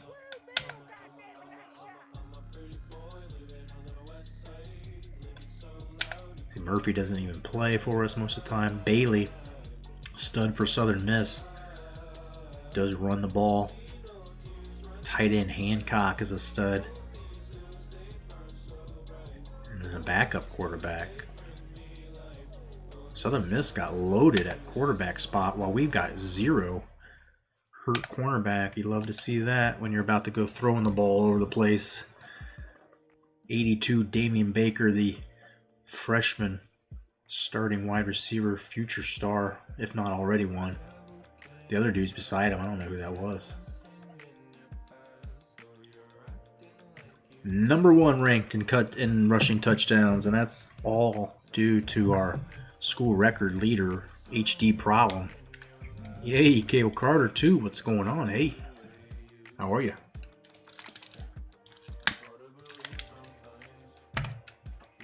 Good to see you in here. We've been messing around with recruiting for a bit. Chit-chatting with the family for the start of the stream. Trying to get ready, and now some football. Getting chippy here. This is not officially a rivalry. The game doesn't recognize it, but I'm pretty sure Maybe even to some degree IRL, but geographically, these teams are not far, right? It's kind of a natural rivalry. Southern Miss is close to Louisiana, so they're right beside each other.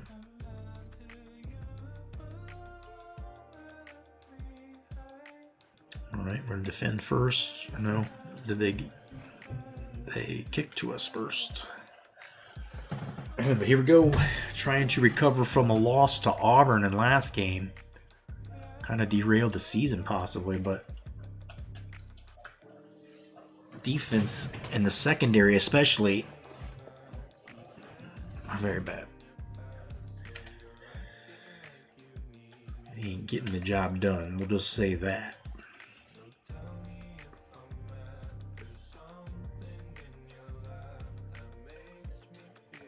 Okay. Let's go, offense. We've been struggling to not turn the ball over. Tons of fumbles. Always interceptions. But both of them combined last game ended up costing us the whole game. Dropped passes have also been a problem. Southern Miss coming to play. They're rowdy out there, trying to send all of our visiting recruits home. With, nothing but bad memories here. Let's go. Try to run the ball. Go low tech with this. Problem. Maybe going over 1,000 yards by the end of the day.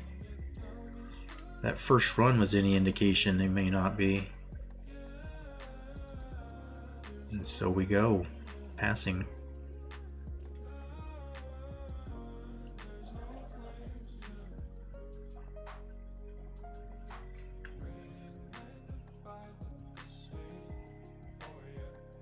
Like what I see right here with Baker. Maybe send him.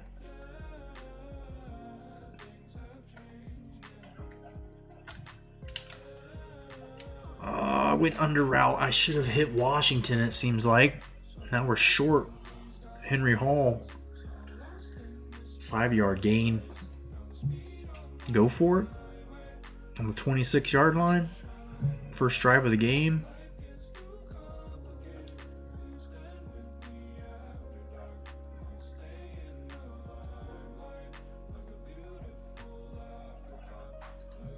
Only if you get Washington lead blocking. Defensive formation looks good. I like this. Go straight up. Right up the middle. 3 yards. Let's go.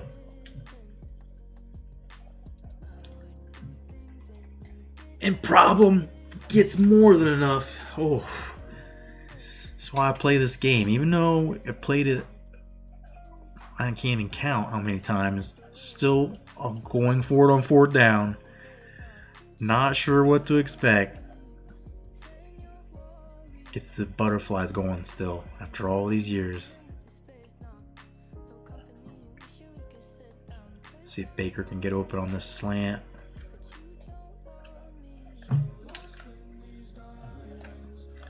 The past 2 games I've played, that would have been picked off. Despite him having some separation, despite me being able to throw the ball away from the defender, we were still getting those picked.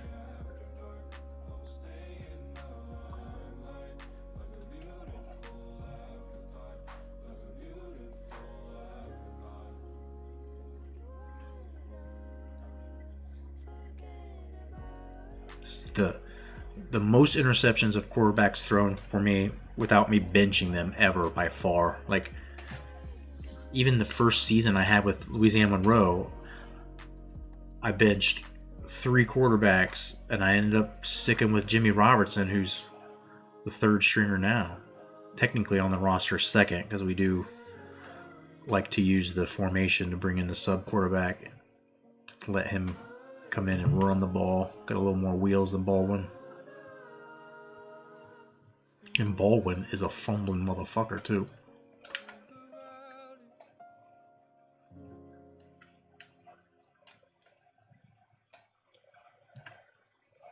We can get 10 yards a run. It's hard to not keep doing it. But I still outcoach myself. Coach Dickey does, I guess. I have to maintain the fact that I am not Coach Dickey.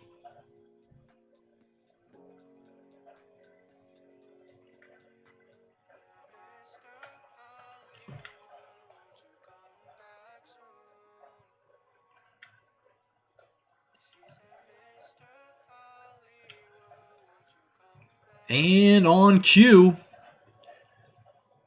as we said, Baldwin is a fumbling motherfucker. God damn it, dude.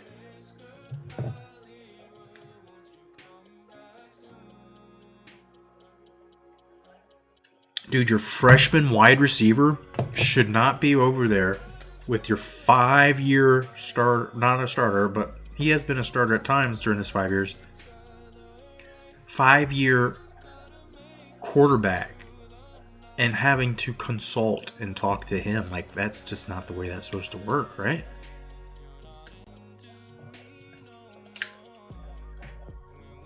Scott Lumpkin. Lumpkin gets 4. Let's see if we can shut this shit down. They're running the no huddle. We love when they do that to us. We get stuck with the defensive formation out there. Timmy Harris. All sorts of weird stuff happening.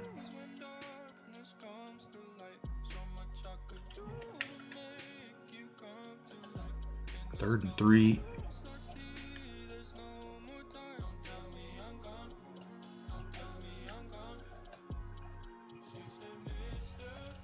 Oh my God, the dude was right there and he throws it just right by him. My corner had to have been able to just stop and get in the way, just put his head in the way of the pass, right? Anything.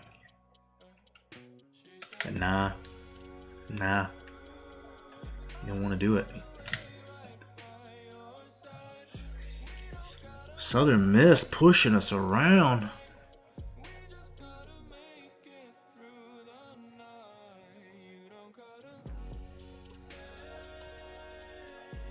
Fucking us up. Not looking good. Hey, there we go. Is that Manson back there? Herring. Seth Herring with a tackle for loss.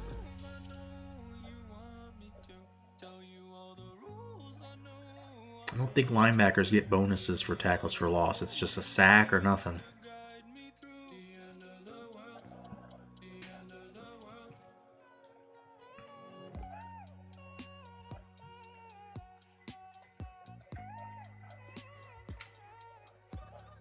Oof, 5-man front. We're getting a little bit of a rush there.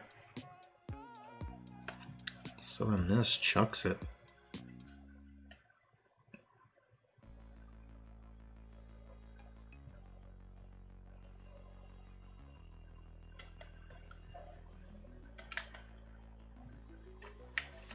Third and goal. Seems like a long ways away.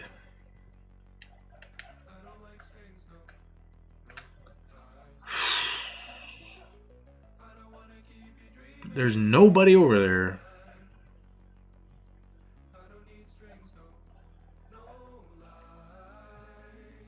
God damn it. Secondary is the worst secondary I've ever had by far.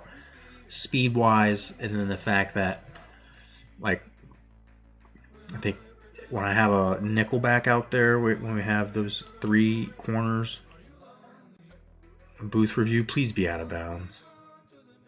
But it seemed like he was very much in. Yeah, dude. How many times does he got to get his feet down? That's a touchdown in the NFL. For sure. Overturn it. Say he was juggling it. Do something weird.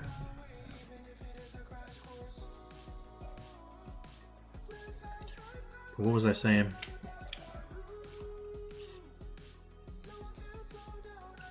The defense, if you look at the corners and the safeties, like, they're like 82 or worse. The ones that are the best are slow. And so that's a whole nother thing. And App State loses to Navy. Don't let that rating of Navy's fool you.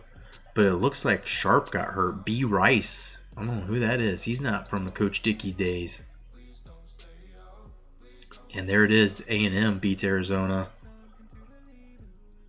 Shut them down. Well, they didn't really shut them down, but, I mean, they shut their mouths. Beat them by 21.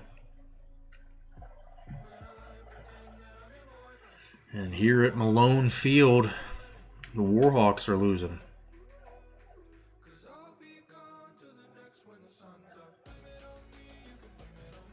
See Southern Miss just a little bit undersized, you know, not the most talented team, but they've got a good quarterback. And they're coming in off of a win against Bama.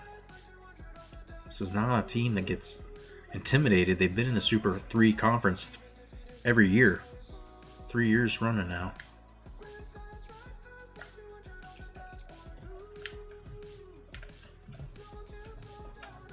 I'm glad they didn't call that a fumble too. I was trying to just throw it away. 2nd and 10.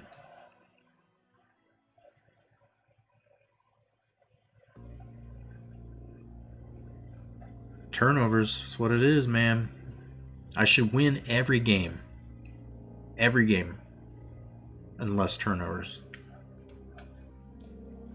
This team has gotten good enough that I can beat every team if I don't turn it over. Now, saying that, is my quarterback good enough to not throw interceptions? Like, are there things that are out of my control because he's so bad? I don't know. I mean, he just has such a weak-ass arm strength.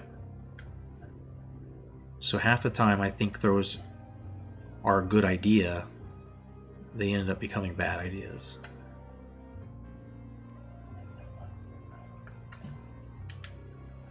But he puts that one right where it needs to be. Washington's first catch. If this game's going to be in our favor, you know he's going to get involved. It's his big old mitts on it. 275 pounds. Played wide receiver last year. This man is a freak. He's J.J. Watt if he was more likable.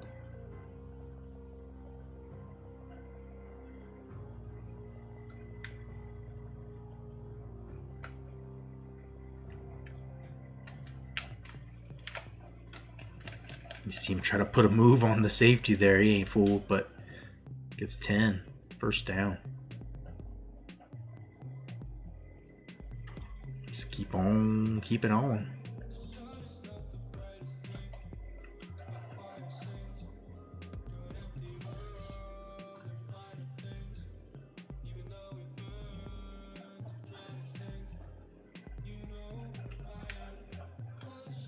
Get upfield, baby.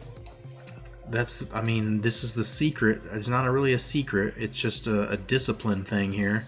Just keep the ball on the ground, and we can get this game. That takes the whole interception business out of the equation. And it just requires not overworking problem or running options to simply keep from fumbling. Because problem, there's a reason he's only an 81 overall rating, or 83, whatever it is, and it's mostly because of fumbling. There's McKinley, gets 4.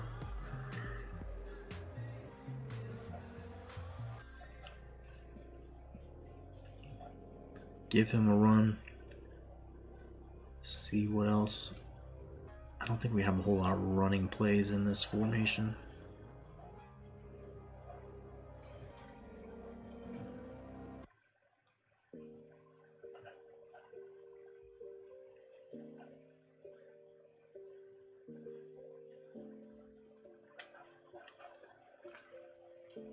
Oh, look, McKinley gets some room. 6 yards only, though. Seemed like he got more. Covered a lot of lateral ground. 44 at the end of the road there. Slows him down quick.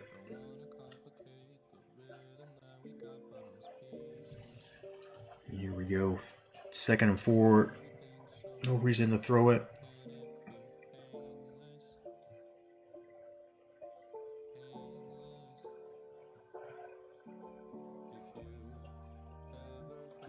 So when they come out with a freaking 4-man front, I guess you could say it's 6.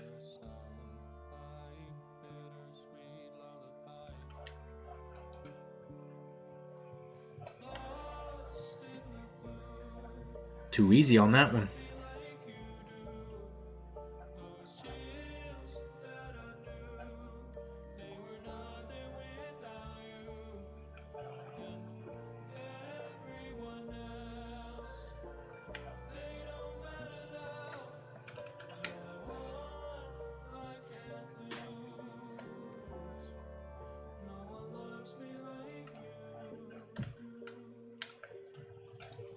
It's Henry Hall there.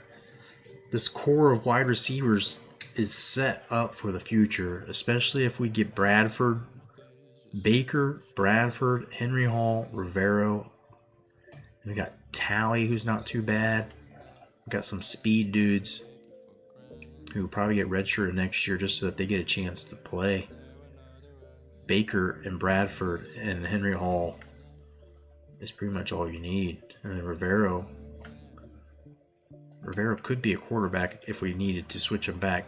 He was an athlete coming out.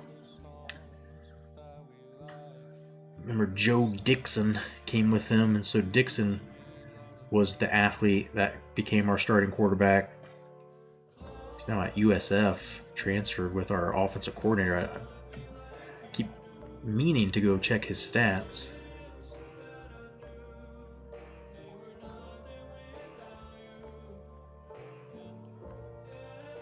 South Florida has not done well since getting ejected from Conference USA Super 3 play last year, being relegated out. Problem gets in, just barely. No, he didn't. Check that one, please. Very surprising. Looked like he was in.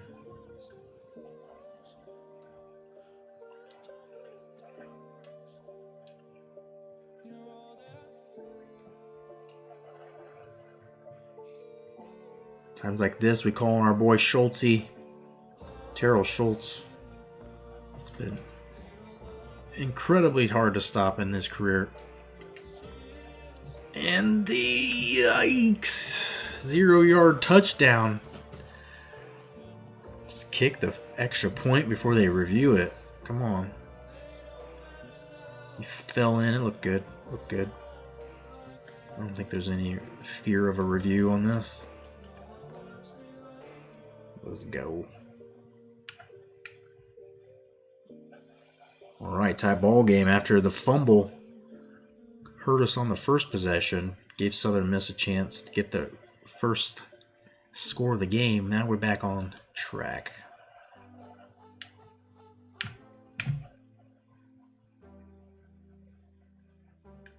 This defense, the secondary, I mean, I'll say it again, and I'll probably say it a bunch more times, is so bad, and it's probably the worst that I've ever had. And it's affecting special teams, too.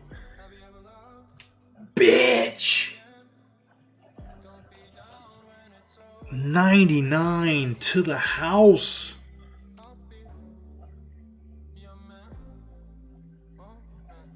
Oh, Washington got cake, baby.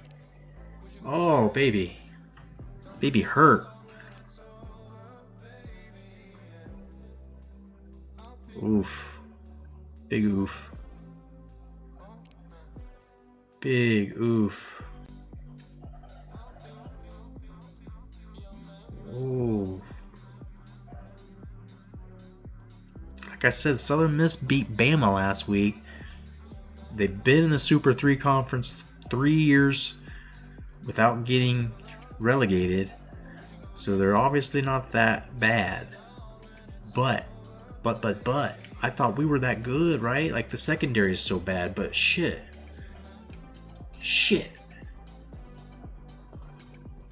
That touchdown pass that got them started. Schultz there from that angle, a questionable touchdown. And then Jackson, 99 yards to the house. Now we're back on offense. We just did this. We were just doing this.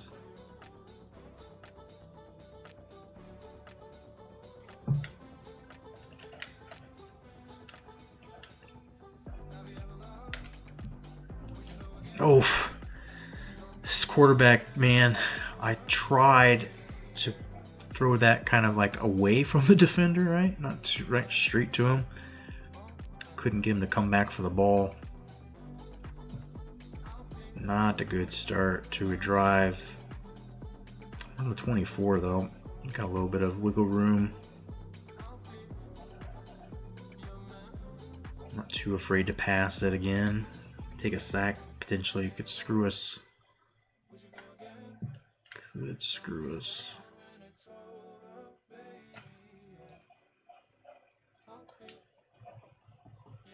God damn, dude. I'm punting it. Third down, we're gonna punt it. Yikes, man. I feel like that play I just ran was there. What I needed was him to not throw the ball so loftily, but this quarterback's arm strength is so bad. It is what it is, man. See if Rivero can get open, or maybe Washington. There we go. It's just got to be this. It's kind of cheese, but like any streak route where you see that the defender's not on them playing coverage, like bump or like right on the line, you usually can get that in there for 8 or 10 yards. But then some teams will start picking it. So I don't try to do it all the time. But who knows? Who knows what the fuck I'm even talking about? I just know that we're losing to Southern Miss. We gave up 2 scores in 1 fucking quarter to these bums.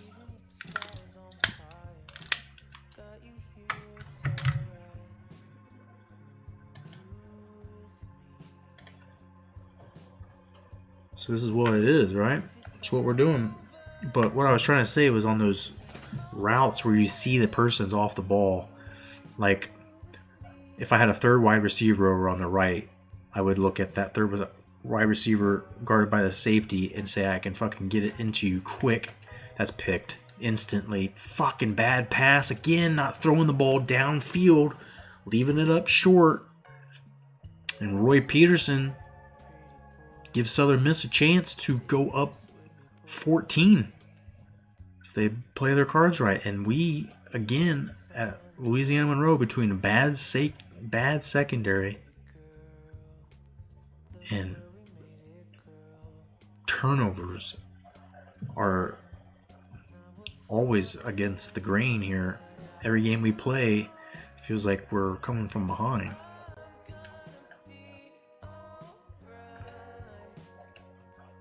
Touchdown. The dude I turned into was not who I thought, and then I dove and I watched the cornerback who I thought I was miss the tackle.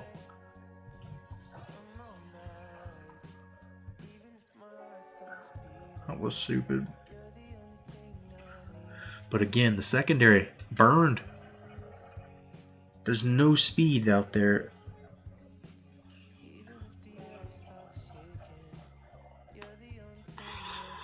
We're in trouble. We in trouble.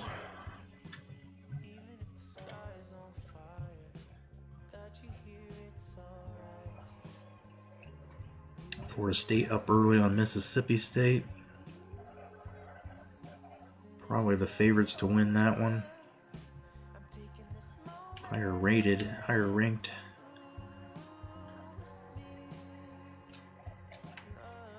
Alright, try it again. Plenty of time still. Just defense giving up points, giving away points on offense.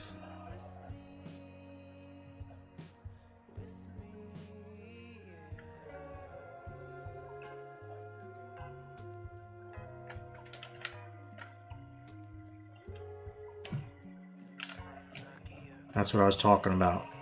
You just see the dude who's able to run without the safety, get it to him before the safety can come down on it. Hope that a backer's not somehow drifting in coverage, but if it's man, if you can read that a safety's covering one of your wide receivers or tight end, you can throw that. Only 3 on the run, not too bad though. 2nd and 7.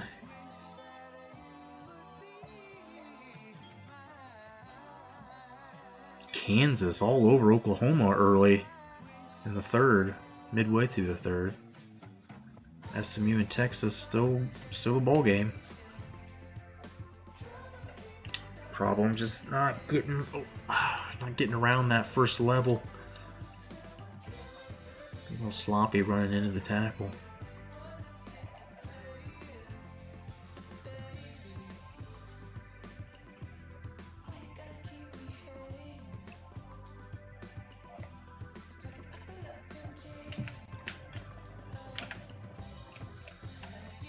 Nine-yard catch. Get it. Problem getting that first down one way or another.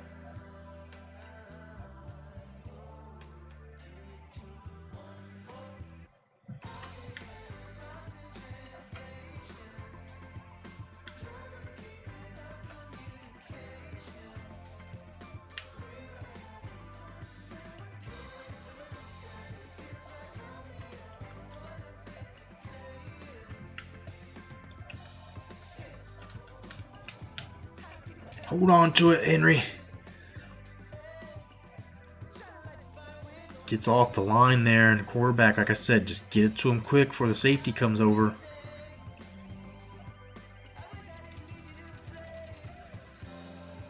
Young receivers on this team make for a lot of hope in the air raid offense next year with Joe Cox.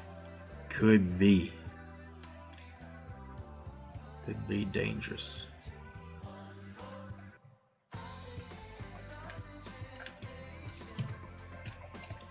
Damian Baker being part of that crew. Bad throw again, trying to not lead him right into the covering backer, but I can only do something. I can't do everything. 10 of 15 with a pick.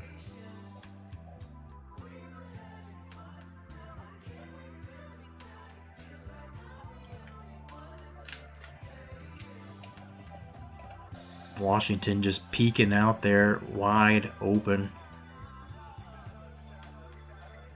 Running again on that one.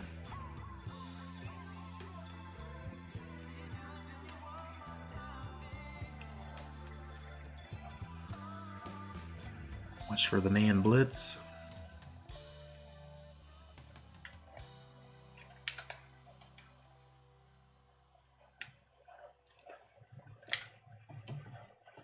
And we'll get 6 with problem up the gut.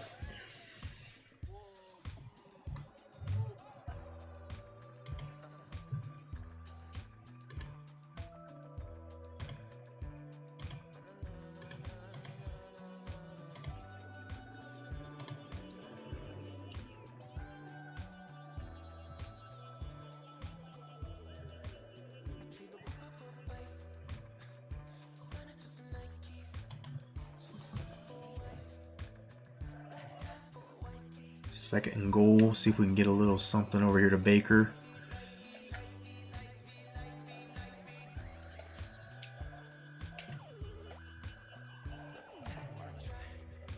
Here it is for the freshman. Running that quick out. Hard to contain. Dude's so fast. You know how we do it.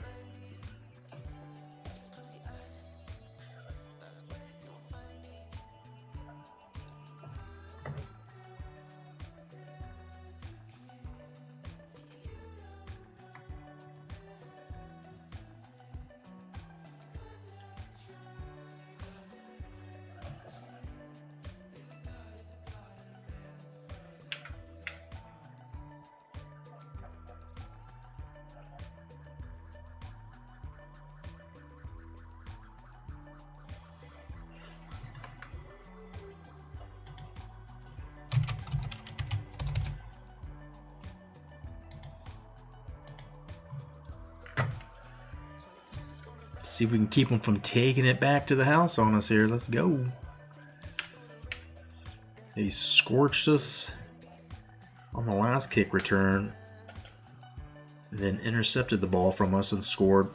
And so things are not going great.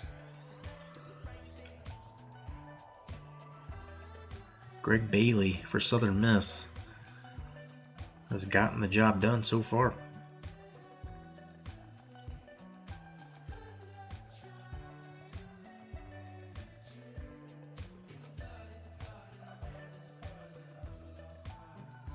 For a 5-step pass. They have found out how bad our secondary is, and they're just going after it. Oh, and Reynolds doesn't make the tackle.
No, no, no! Fuck!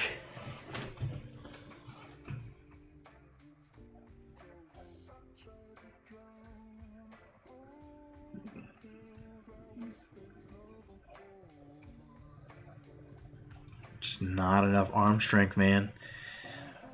Now we're about to give up another field goal at minimum unless we get a turnover of our own. Bad, bad, bad.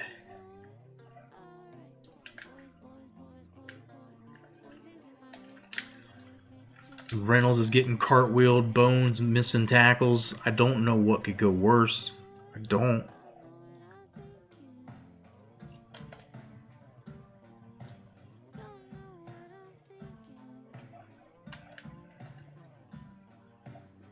Whatever that play was, they call it a rush instead of giving me a sack. I got all these recruits here, kids. Come on, dude. We gotta impress these kids. We need sacks from the defensive end or everybody. Linebackers and defensive line. We need all the people to get sacks here. Dude, he fucking 2 people on him. He still gets open. The speed of the Southern Miss receiving core is gashing us.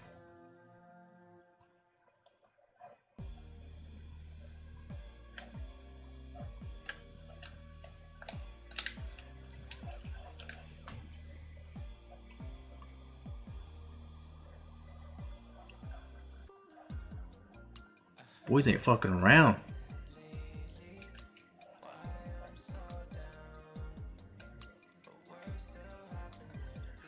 But, I mean, you can just tell when the game doesn't want you to win. Like, I'll get sacks. Whenever I play, I'll get sacks. If I'm going to win, if I'm going to lose, you don't get any sacks. It's just, it's so stupid. The game varies it up like that. And I guess it's like real life. You play, play the Bengals one game and you get a bunch of sacks. The next game, they watch the film and they say, well, we'll not let you have all the sacks. But look at this shit, man. I can't control every defensive player. I can't make every one of them not terrible or stupid. But everybody's running into blocks. They're all coming up field and getting engaged in blocks. That's the exact thing you don't want to do. I mean, you want to play downhill, but you do everything to avoid being blocked. A dogfight there in Florida State, Mississippi State trying to hold on to some respectability this year, but fuck, man, I'm already pissed off. This game has already just like shown me what it's going to be.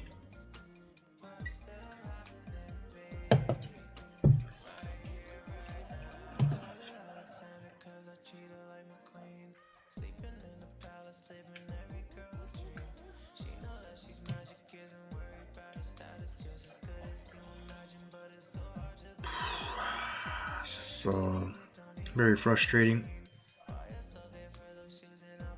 Very frustrating. LSU blast Ole Miss. So I don't know, right? Do we put in J-Rob? Get the extra 10 speed. All that agility. A little better carrying rating. 84 throwing power. Like, I mean, if we want, should we put Murphy in? I mean, it's just because Baldwin is so fucking slow, or Murphy's so slow.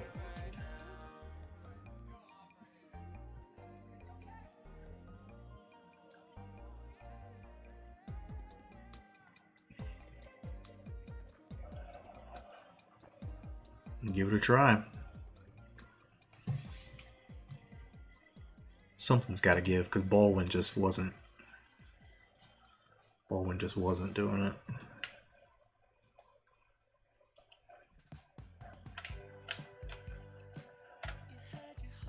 Take 4, get out of bounds, that's fine. He's good.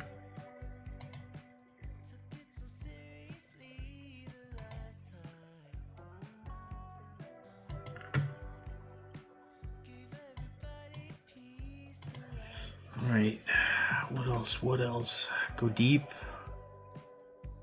Go quick. Gotta go a little quick.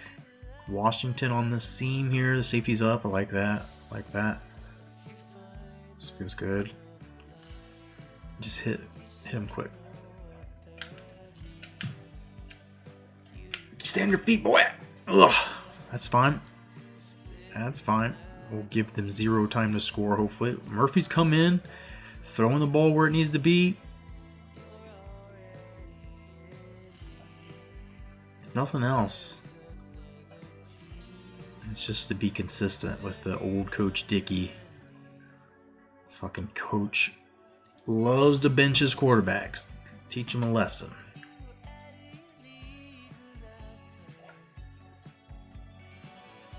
But here we go again. Like, safety's off. We could have Washington go on the streak and hit that quick. Nope. Nope. Nope. That's picked.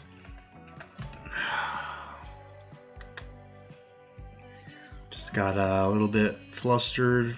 Got scared. Just threw it.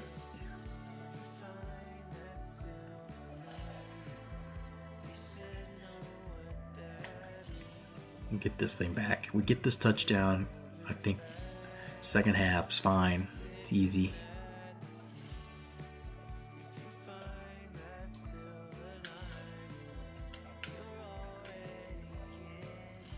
And that's a first down. There we go.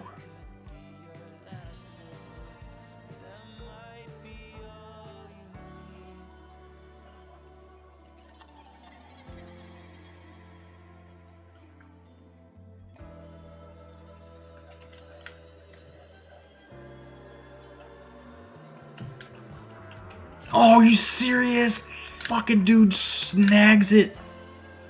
How? That looked like a gimme. This is what Murphy's done when he's played for us.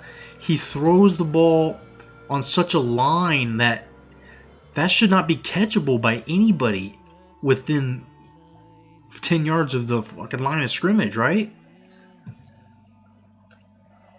Ball's just too low.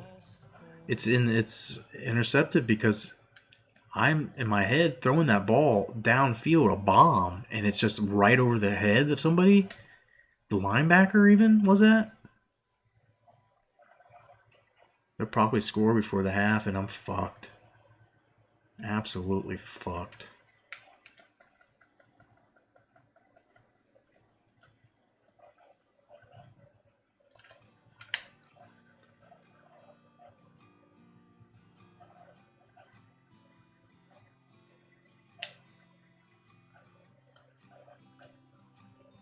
Nobody out there, almost in field goal range. They only have 1 timeout.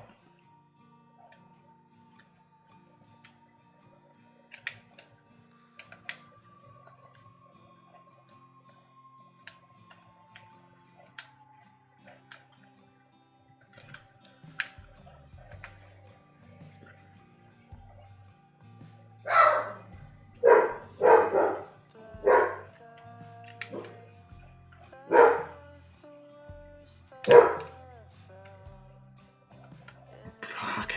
That's going to be a long field goal.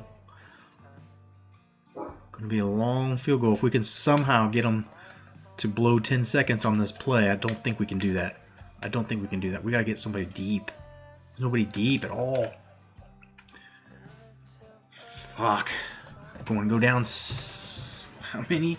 20? And they get the ball half. Miss this.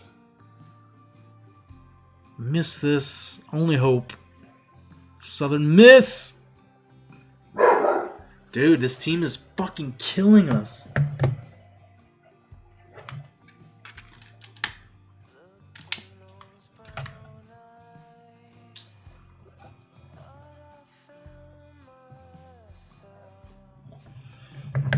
$20 points, man.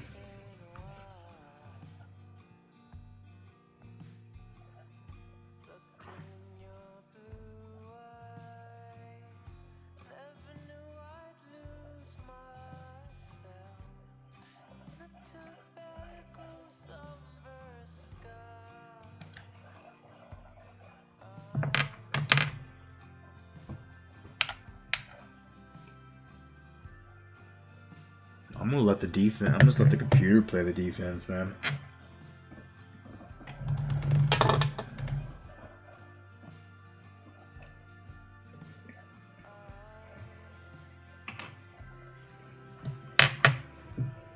What an ass beating they're giving us so far. 20 points. 20 points.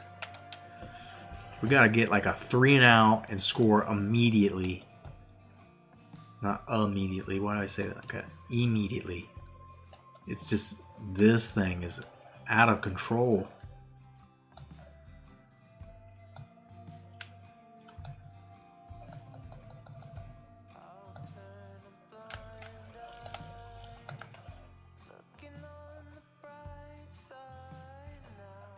Let's go Drew Henderson.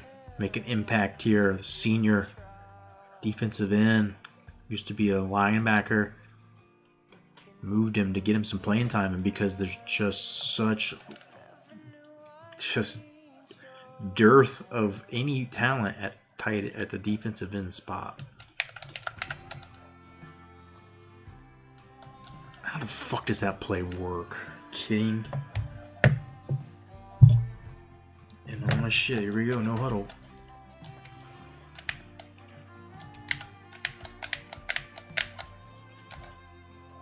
Third and 4, they could run it. There ain't no reason they can't run it.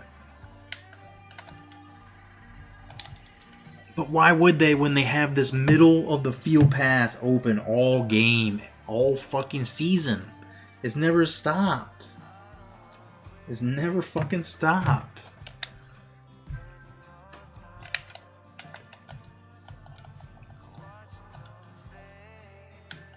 It's a screen. You know it's a screen. And now the quarterback's gonna fucking run it! Why do I even defend that screen? The alternate is much worse. What they end up doing to me instead is always much worse. Down 20, about to get blown out by Southern Miss. They're gonna score fucking another one.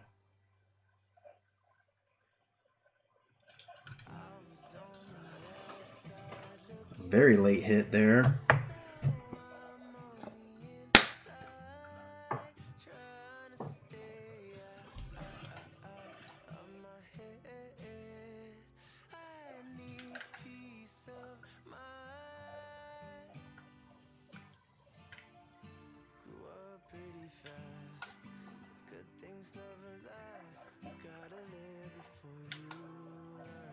Finally, some sign of a pass defense. There's a deflection, too.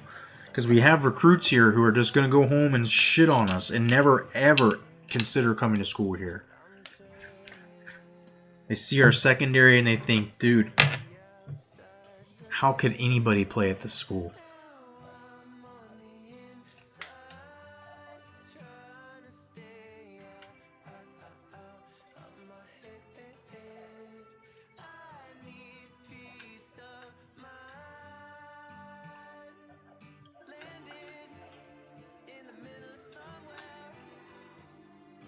Bone, you motherfucker! How do you miss that tackle? We're not even doing like strip. There's no like big hit or strip sack or tackle, anything like that that might make him not try to be a more formed tackle than that. And we fucking give him the first down. No chance of winning this game. Zero chance of winning this game. Tackles for loss that don't count because they're not the defensive line. They're the linebacker instead.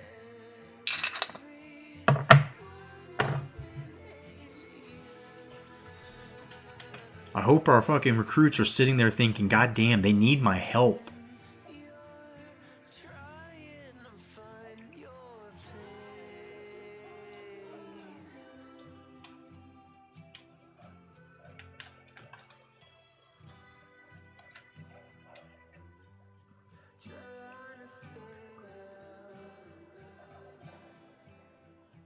Play action pass.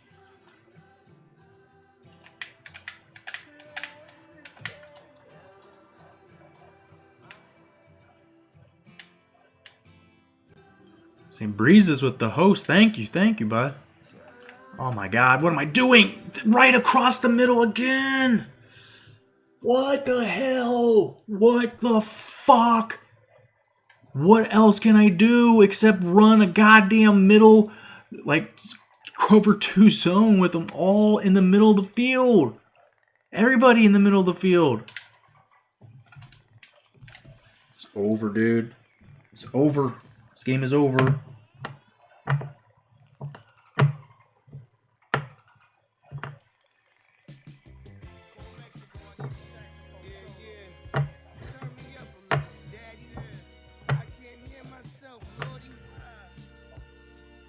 I'm not even controlling it, dude. I don't give a shit. I can't. There's nothing that I can do to fix this defense.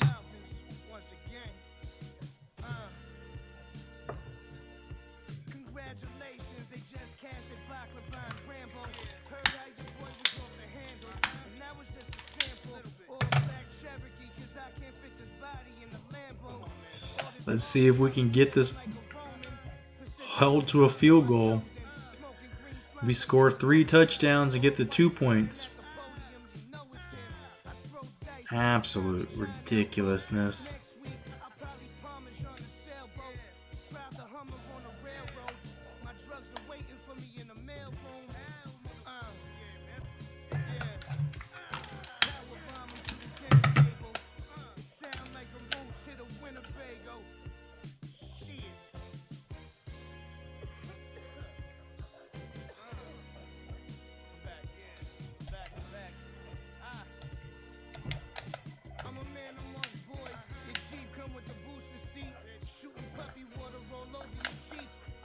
Wow, dude. Are you kidding?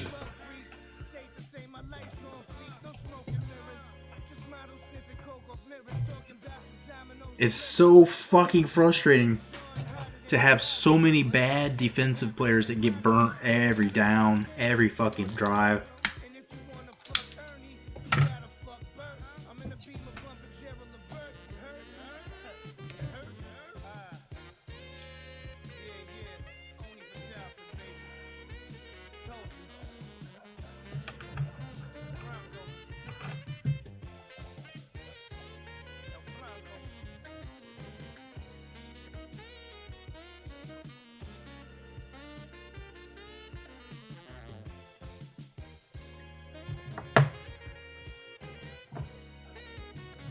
Absolutely enraging.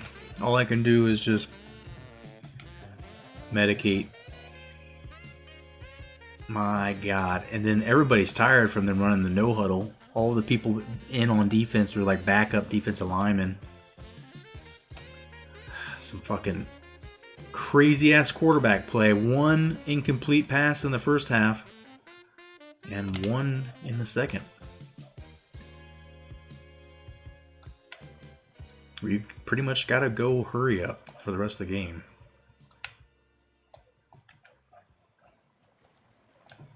More interceptions to follow, I'm sure. Washington gets open there. Just barely. He's over 100.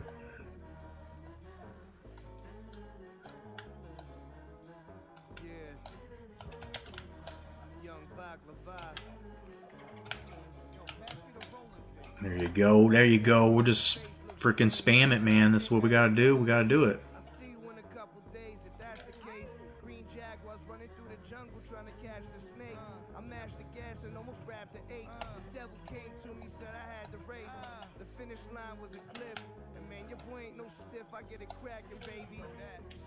First down. Still got to get problem his 100 for the recruits here.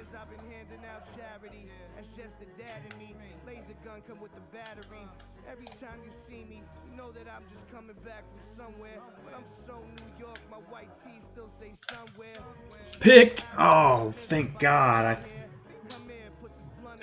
felt like it was about to go down again.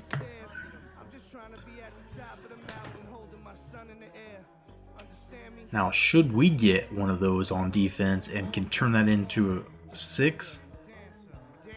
Maybe we have something then. We'd be down by 13 possibly. I don't know if I should be going for 2 as it is now. Maybe. Henry can't hold on. First down that he just dropped. 3 p.m. at Lincoln Center. I gotta see a screening of the Irishman. You know your boy was in it. You know I represented. The after party at the tavern on the green. And you know I'm wearing white linen. Damn, he using my cheese mo.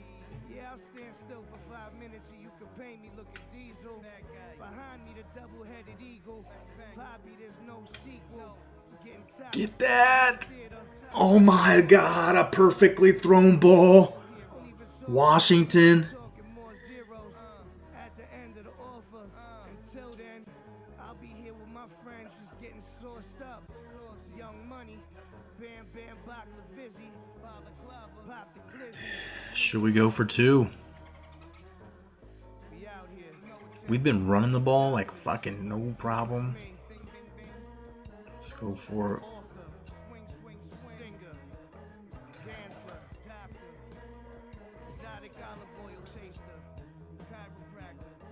It's me, baby.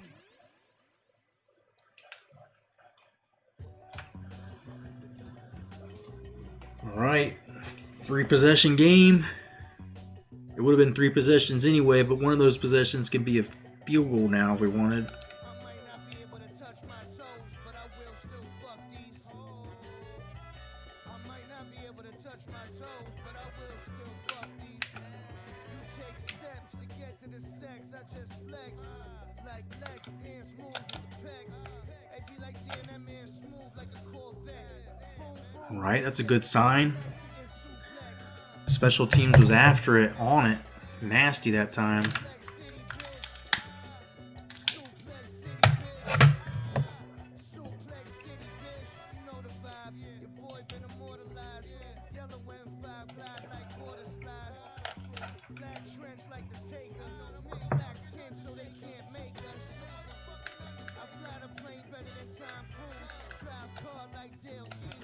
Oh, Davis, that's a pick. That's a pick. It's right to him. It's through him. The ball's going through him.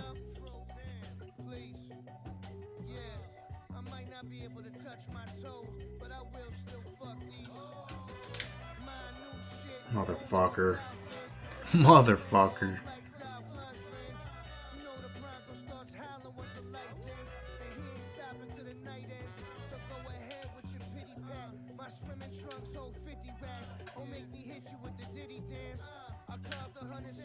Oh, just get stiff-armed.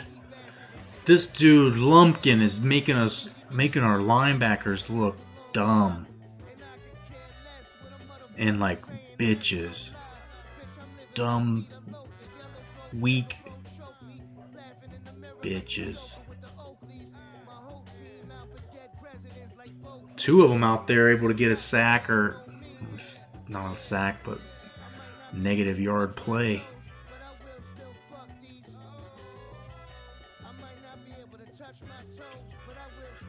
Embarrassing. Getting blown up by Southern Miss here.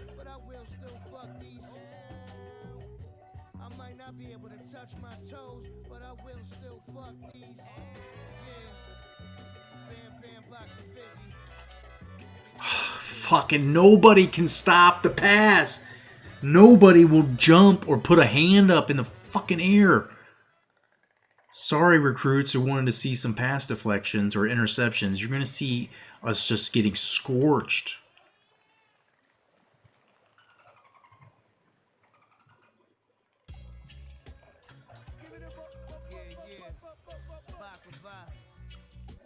And another one. Dude, how in the fuck is it possible for them to get open every play?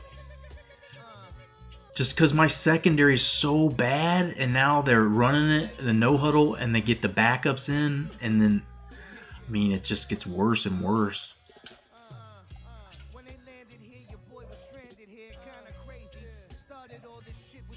It is not good.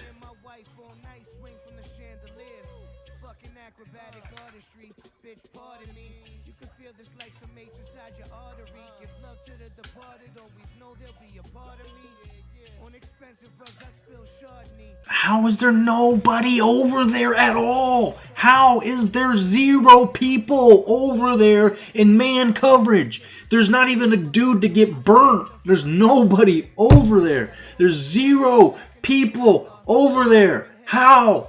How? How is that possible? I don't fucking understand just the sheer logistics. How are the sheer logistics of that? That a person could be nobody near him. That's nobody over there at all. There was one safety because there was a 2-man under.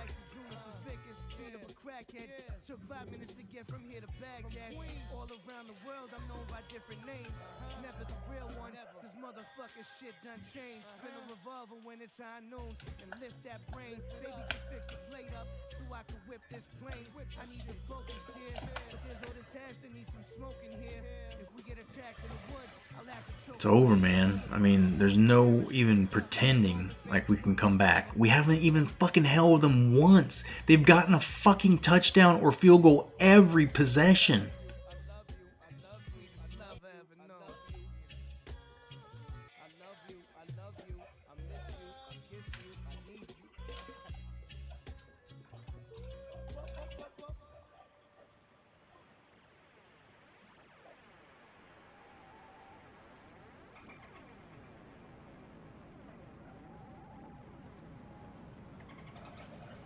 We just have to make sure we get those recruiting goals. Get the 100 yards rushing or whatever. I gotta make sure I don't fucking at least completely blow this in every way and fuck up the recruits. I think the passing is good. He knows my name, but my name is not my name. I gotta just run the ball for another 20 yards somewhere. To them, you're only the Might as well go now. Of course. I'm not even Greek.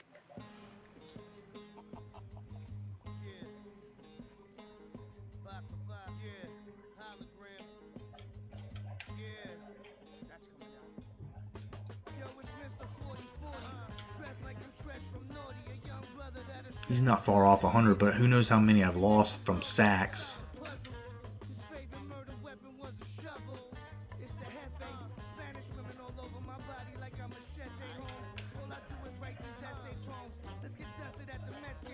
Yeah, first down. No. Says I rushed for 100, alright. I'm trusting it. I forgot McKinley's had some runs. He's got some yards. Let's go. Get the first. Yeah, I had a feeling.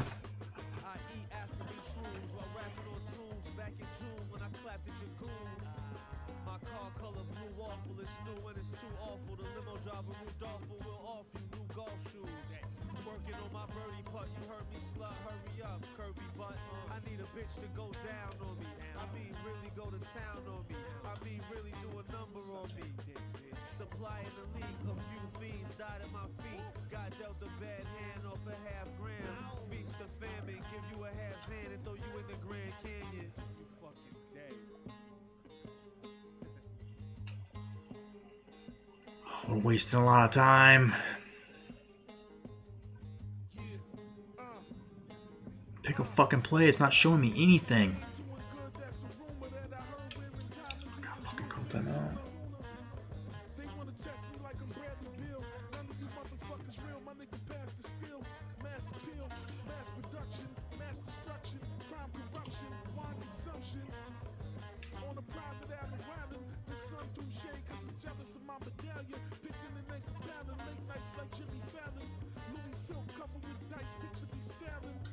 Life story is an open shirt outfit. We getting money, kids, you niggas ain't about shit.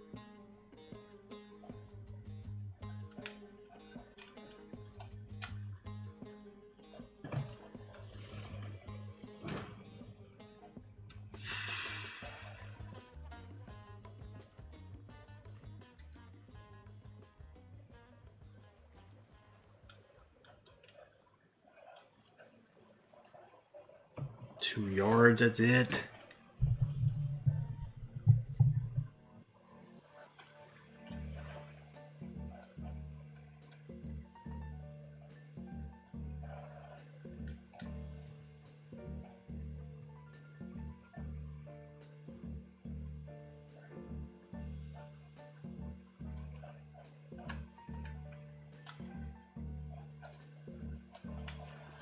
At least he got rid of it. Jeez.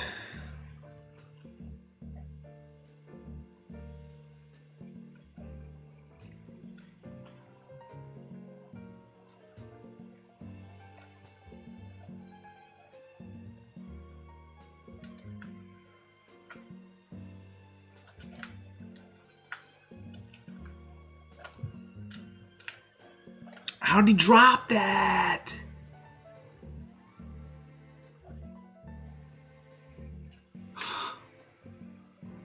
How did he drop that? My shit, send myself straight through the window. The lead actor in my life story, Delroy Lindo. The hash got me spinning like a hula hoop. Couple noodles loose from the chicken noodle soup. Hanging out the Porsche with the cape on. I'm the type of stallion you wanna put your cake on. What you doing? Man, I'm laying by the lake, drinking napalm, ready to turn them. Dude, what in the fuck, man? I feel like I can't do anything anymore. This team has, I mean, some really limitations, like big limitations, but throwing the ball like that, Rivero dropping that one before it, like what the fuck? What in the fuck? Talk about like big plays. They're just one after another dropping it. Not on fuck, I don't even know. I don't know. It just feels like the game has fucking gone crazy. Like there's another level above Heisman that I'm all of a sudden playing at. It's just fucking nuts to me, dude. I do not understand how I've gotten so bad at this, but it's happened. The defense, getting burned on our defense is one thing, but the fact that I'm not scoring now, I just don't have any answers. I've gotten worse. That's it. Defense, there was a bunch of tackles that they missed on fucking key third downs. They would just get, even though I run this like cover 2 where there's 2 or 3 guys all kind of in the middle, right? They still fucking throw it over the middle and they'll still get this. So I'll do a double overlap coverage of the middle and the safety's there too. But it doesn't matter. They run at that time. This fucking game is over. It's over.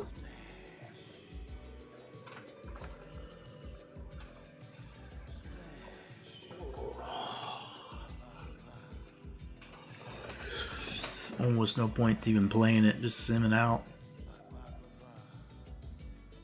26 points, 1 quarter to go. Can't stop them. Haven't stopped them all game. I never had that happen. I've played against much better teams. We beat LSU this year. We beat Alabama this year. And this Southern Miss team fucking stomps us. It's maddening.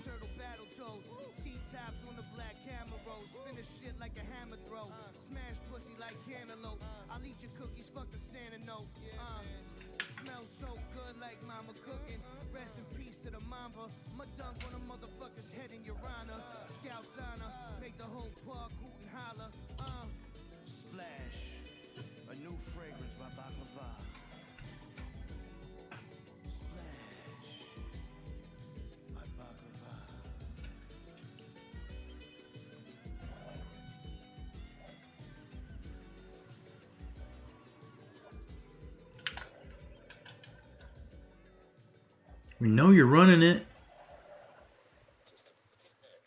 And they still get it most of the time, but I guess the game feels like if we get 2 people to hit them in the backfield at the same time, they can't really justify giving that one up.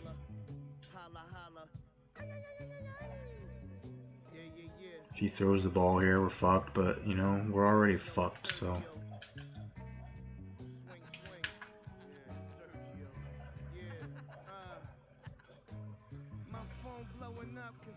If we had scored when we were down there in the end zone and we had the ball right now attempting to score again, maybe, but I think it's too far gone. 26 points probably would have been down by 19, right? Keep going for twos, try to make a field goal somehow work for us, but man, it's just crazy. Offense has done everything it needed to except score and then stop turning it over.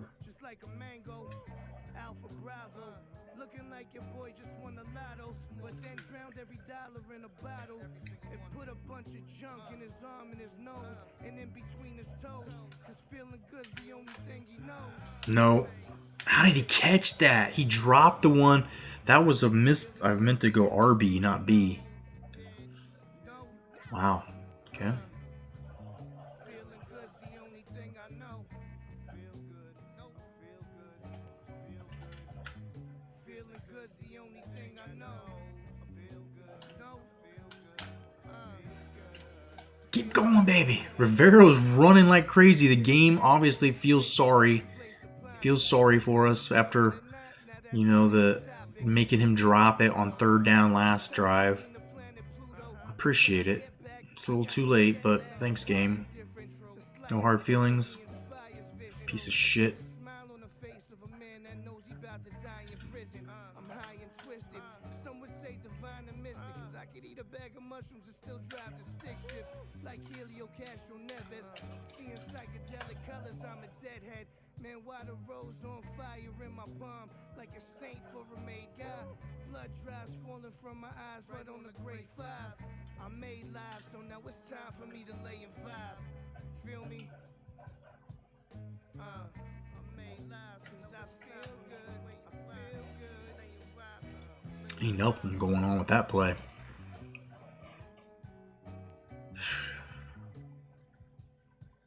It's fun to pretend like I'm going to come back and win this thing. But I mean, I don't see how it's possible without a pick six or something. Special teams fumble, scoop six.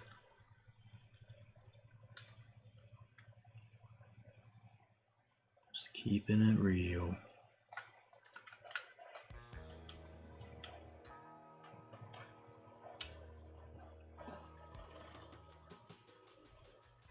Is there any benefit to going for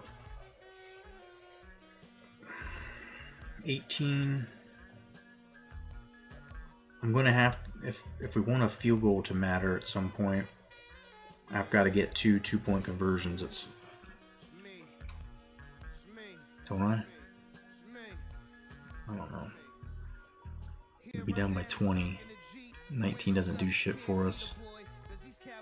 19 would be two-point conversions and a field goal.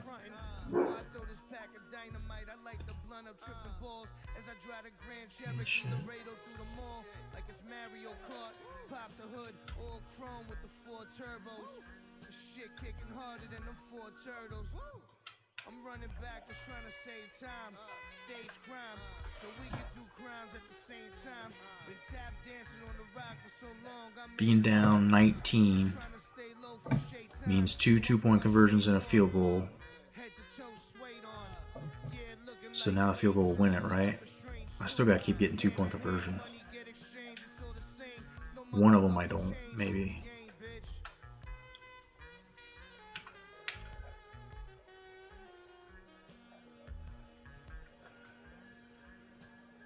I have to get one more two-point conversion.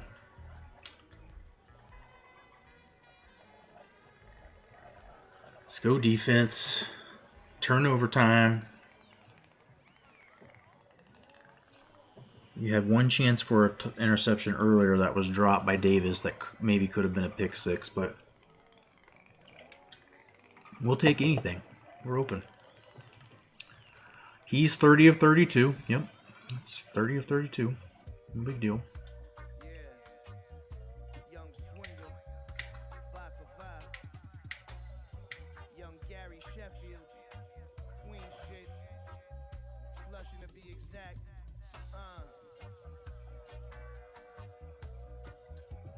Young Captain, Young Everything. How are they just running at will like this? Yeah, stuck in a maze. me switch my face up like Nicolas Cage's. Switch up the place before them cowards catch a gaze. I'm in the shower with my Latin maid. That ass is hot, you could crack an egg and cook it. She told me shake my dick, I shook it. She wasn't even looking. Yeah, all right, all right. Come on, another 3 and out. Let's go. Well, I prefer trading places. Shit, I might have landed a role in a new Matrix. Copped a blue spaceship. Just stay the fuck from around my essence if you got 2 faces. I'm fired up like an old school bass head from Mill Basin. 86 shit I can still take. There it is. I'm 3 and out. Again, the defense is finally here. We're going to have to score fucking 50 to win it. Injury for Magic, ankle injury for Worthy. I'm in that black 850 twirling with the all brown Sherlin on. That 1 4th down that I didn't convert where we could have scored is going to just haunt me forever because that's the one. Could be down by 11 or 10 right now.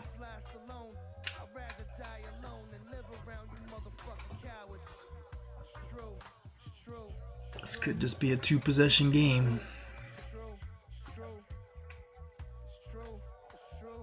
Score quick.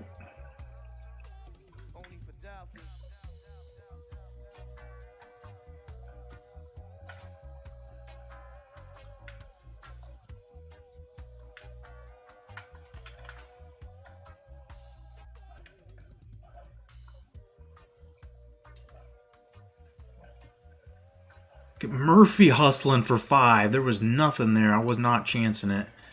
Felt very baited. It felt like there's some bait. Everybody's gassed. That was stupid, but stay in bounds. There you go, Baker.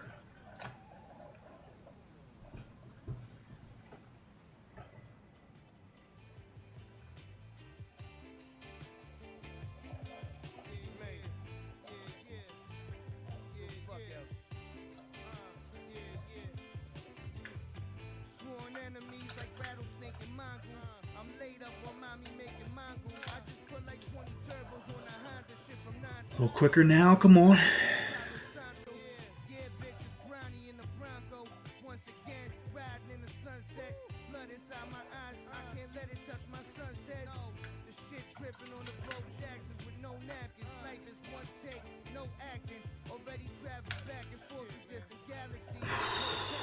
Oh. Just fucking try not to get an interception here, right? Just not making throws that don't feel confident. It's the worst thing that could happen. These sacks, they lose yards, cost us time. Everybody's way downfield. Get in there! That looked like it was going to be a pick. Texas and SMU were tied at 35. I see that shit happening. Wow.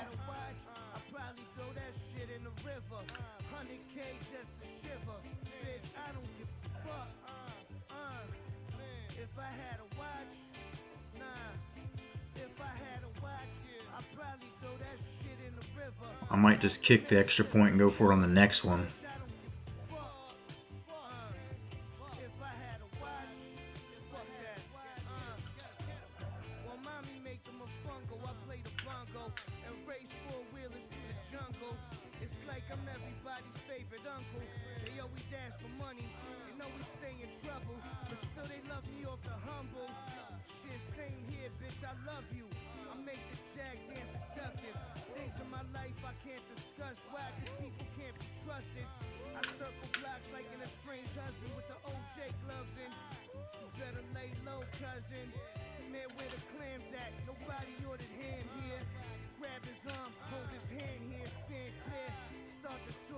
Every kickoff feels like an adventure, but here we are. 2 possessions.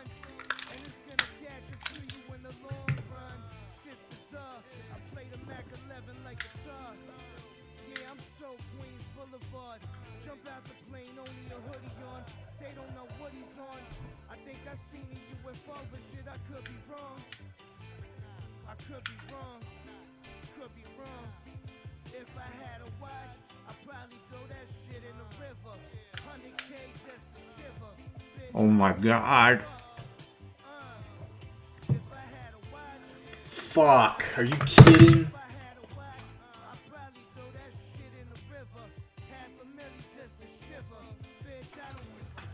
Terrible. Fucking terrible, dude. 4-4 defense, committed to the run. The dude just runs a simple route. Look at him switching the ball in his hands. What are you fucking switching the ball in his hands? There ain't nobody back there. Nobody coming near you. Worst defense, points-wise, in the country. Fucking Coach Dickey needs to retire, maybe. No defense.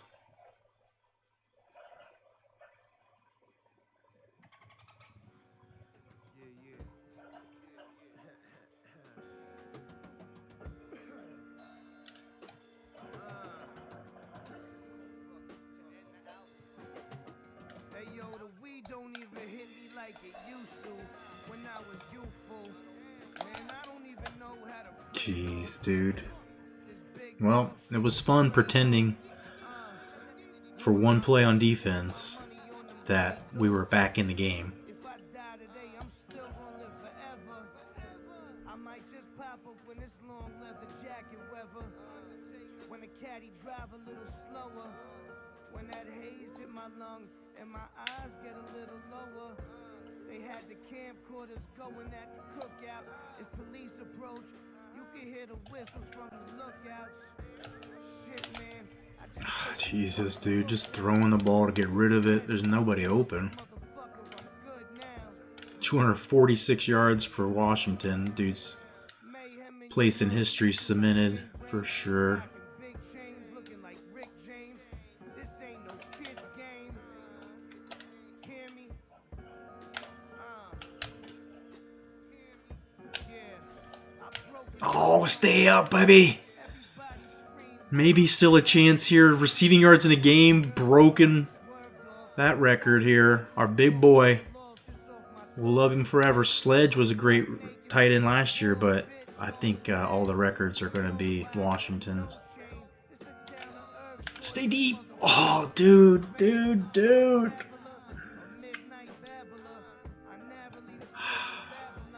Felt like that throw. He threw it on that. We should have just kept him going straight down the field, away from the defender. That's what I keep saying every game. Stop throwing the ball towards the defender, away from the defender. Throw them open. It's a common concept, really. This chick Whitney look like Whitney. And yeah, she only sniffing 50s. Go Murphy, you're not fleet-footed at all, but whatevers. We gotta get a first down if we want to get a touchdown. Looking like Rick James. This ain't no kid's game. This ain't no kid's game. 3 yards. Let's go with the running ball. Hear me? This ain't no kid's game. This ain't no kid's game. This ain't no kid's game. Running out of time. Come on now. Having lunch in the catacombs. Doggy dog, you smell me? Basic bitch, she got the bag with all them LVs. I like my bags filled up with money straight from Tel Aviv. Or diamonds. And there's nothing on consignment. I said it's all about Henry Hall gets a catch here. Come on. New York to Give us a little hope. If we score with 5 minutes to go, down 2 possessions, no problem. It's possible. I can pretend a little longer. that's on the trail for his paper. Buy a brand new outfit for a motherfucking hater. I'm high as a fuck at the Seder. I never was a skater. I'm more like Big Van Vader doing a layup. Feel me?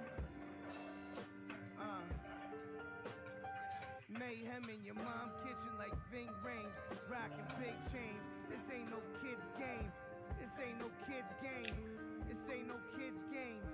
This ain't no kid's game. Only for Dolphins.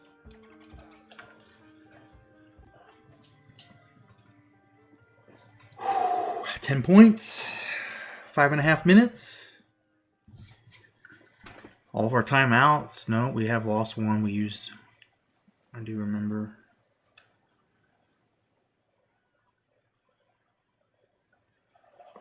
Same Priestess, you came in for the good parts of this, not the bad parts, I hope, where I was just getting killed, crying like a little baby. God, the game's like all of a sudden gotten harder and I'm not good. This defense is another level of bad. That's for damn sure. I've never had the worst defensive scoring in the nation, and that's about to happen. Even if I win this game, we've still given up 55 fucking points. EHEs. Yeah, how's a QB fucking... he's not even on the national radar. But yet he comes in and he's had 3 incomplete passes, and Scott Lumpkin has had these stiff arms that have just Jim Brown level of man on boy kind of shit.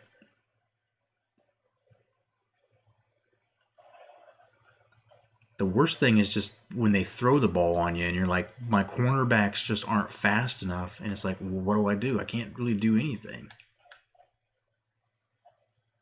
Stop selling out to the run, but Lumpkin's breaking shoulders with his shins. Try not to get too pessimistic and sound like a whiner, but it sometimes just gets crazy. Like this, they're going to convert this. No, we dropped it!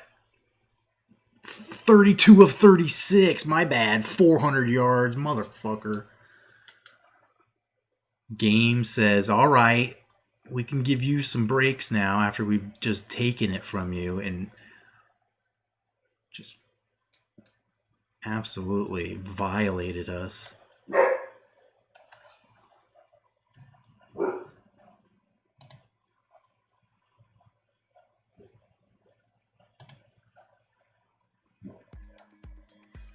Dangerously just clicking music. We don't know what this is. Let's see.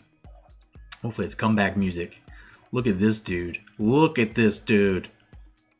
200. What? I don't even know how to read that number. 286 yards.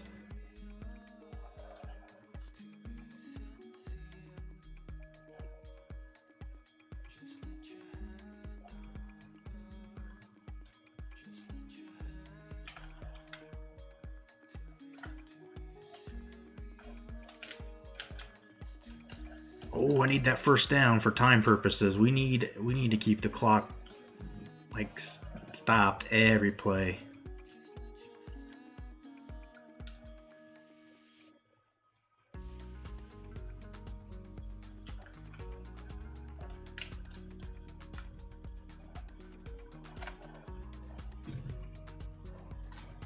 All right, stop the clock for temporary. I wish it would stay stopped since I went out of bounds, but this game and the whatever college rules that say they keep winding it.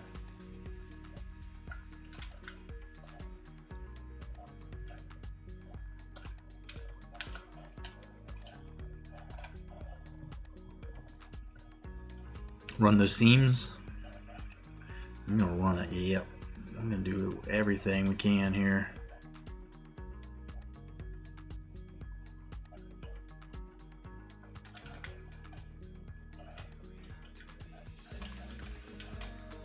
Oh, defense there.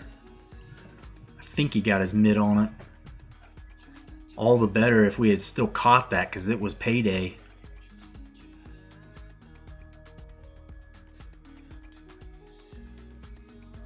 Shit. I don't see any plays I want to run.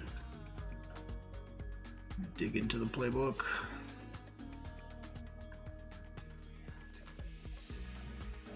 He says stop the clock. Everybody gets a chance to breathe a little. Come on, here we go.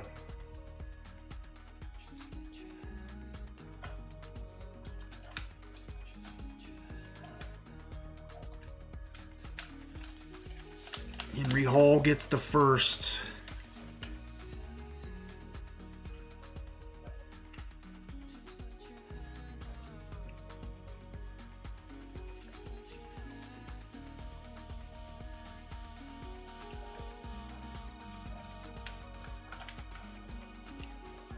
Giddy up, Murphy. Giddy up, baby. Jeez. Talk about unhitching the plow. Come on, boy. He does shake it off. Gets the first. Gets out of bounds. Maybe we've been acting a fool all year not having him starter. I hate to live this whole season with regret. Maybe he's the guy going forward.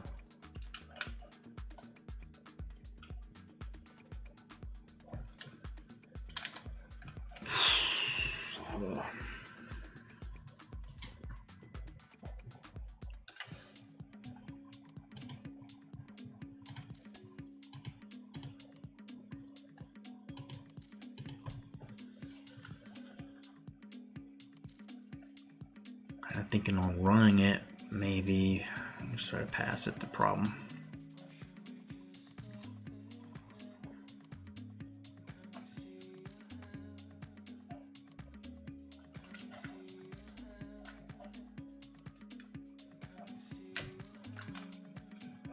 Yeah! Is he in? He's there! 400 yards for Murphy off the bench.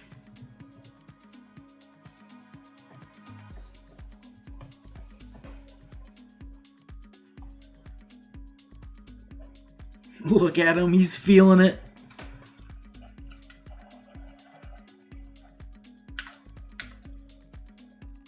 And the fact we have a chance to possibly tie it or win still is insane. And that if we had just scored a touchdown once earlier, one less turnover, one less kick return for a touchdown that we give up. So much heartbreak here. And that's the first time our kickers ever got it to the end zone. Are you kidding me? What was that shit?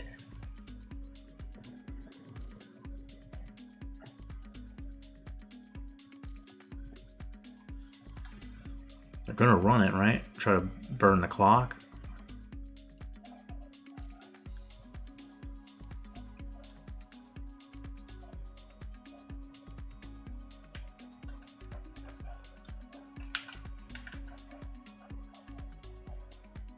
No, they're passing it. Fuck. We can even give up a field goal, but we can give up... Can't really afford to give up this clock running the whole time.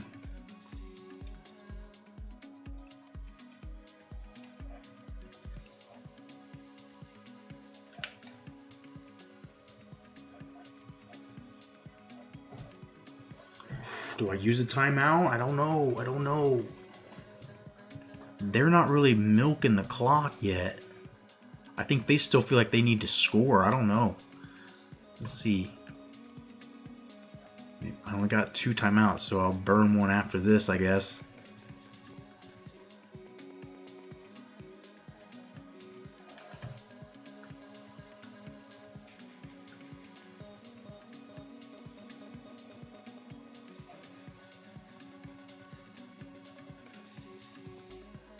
Yeah, they're milking it now.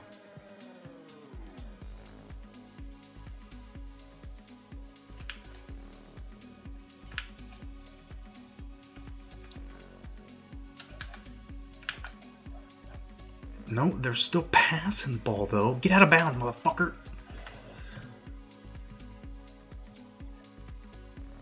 Stop the clock. They're going for no huddle anyway.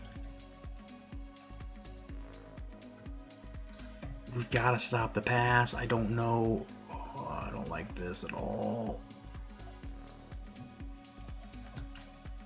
Ah! Ah!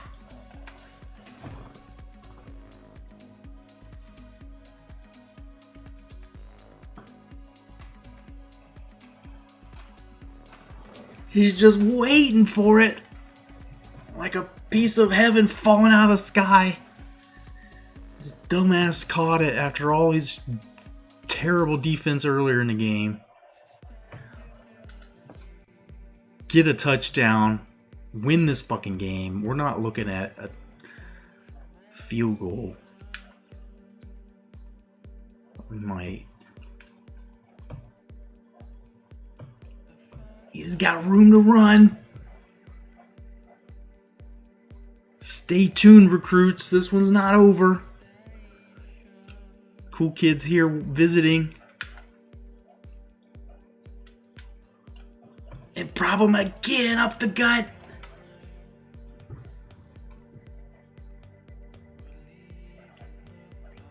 That's almost field goal range.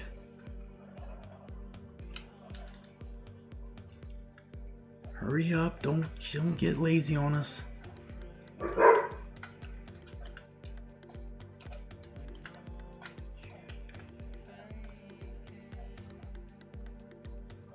Murphy just gonna run, try to get something.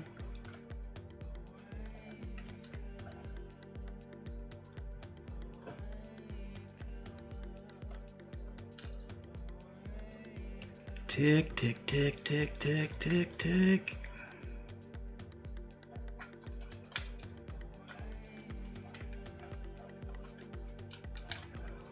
Rivero gets open.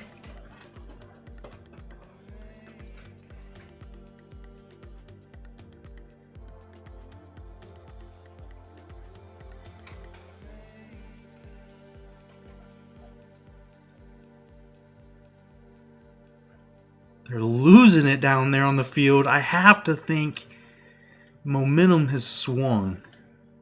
Would one say that?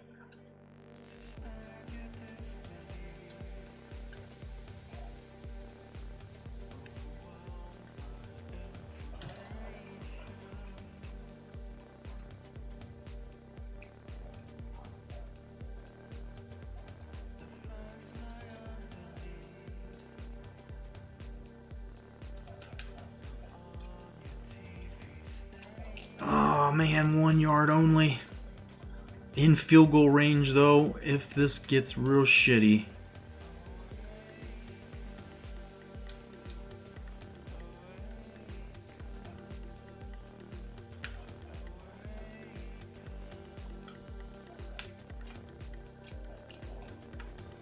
Okay, maybe making some bad play calls here. 3rd and 7. Are we settling for the field goal right now? Is this what's happening?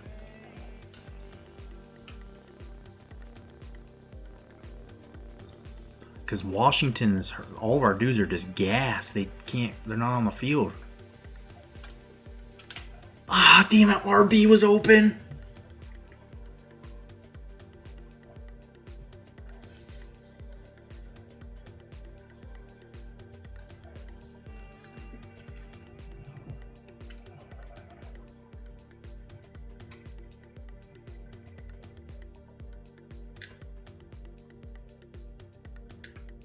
Always know your pass routes.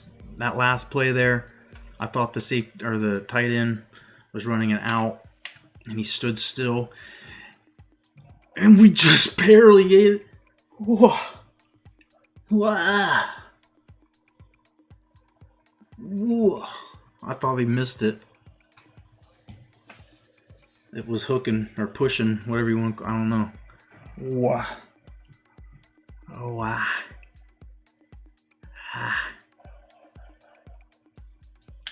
Keep them from getting a field goal to win. Make them return this. Cost them some time. Take it out, Bobby. Come on.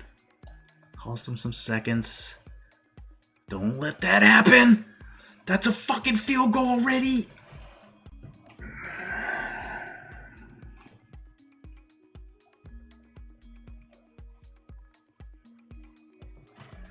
Why has this team gotten so susceptible to the run back?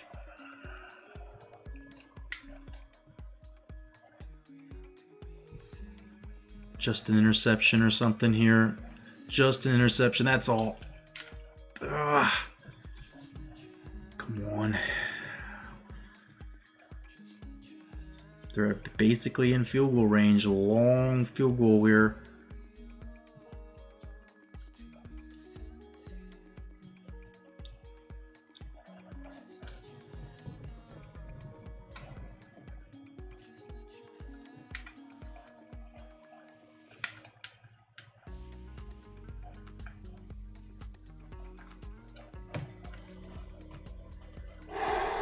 Loss of 1. They got to use a timeout.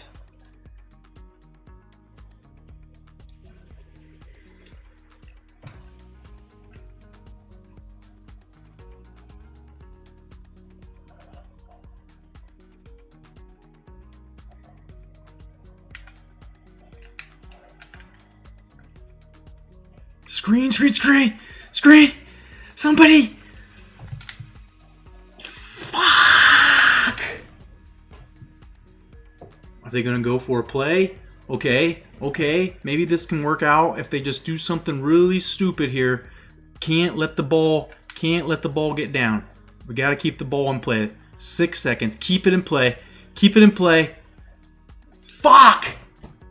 Fuck. Not like that.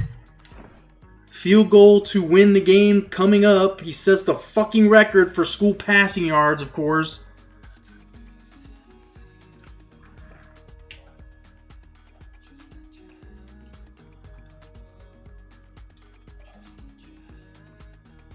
I had to score a touchdown last drive and win it. That's what I had to have done. And I missed that open receiver. It hurts, it burns, because that's a fucking HIV positive of a game, dude. But there were so many chances to do it different. Even after we sucked so bad, we came back just to get beat by sucking some more.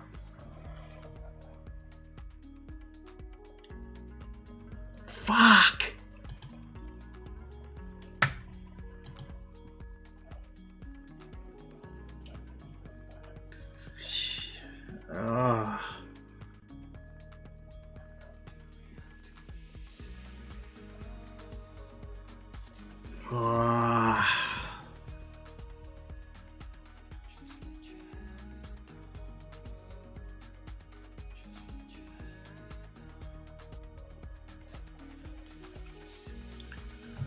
That's enough for me. I'm out of here. Fuck.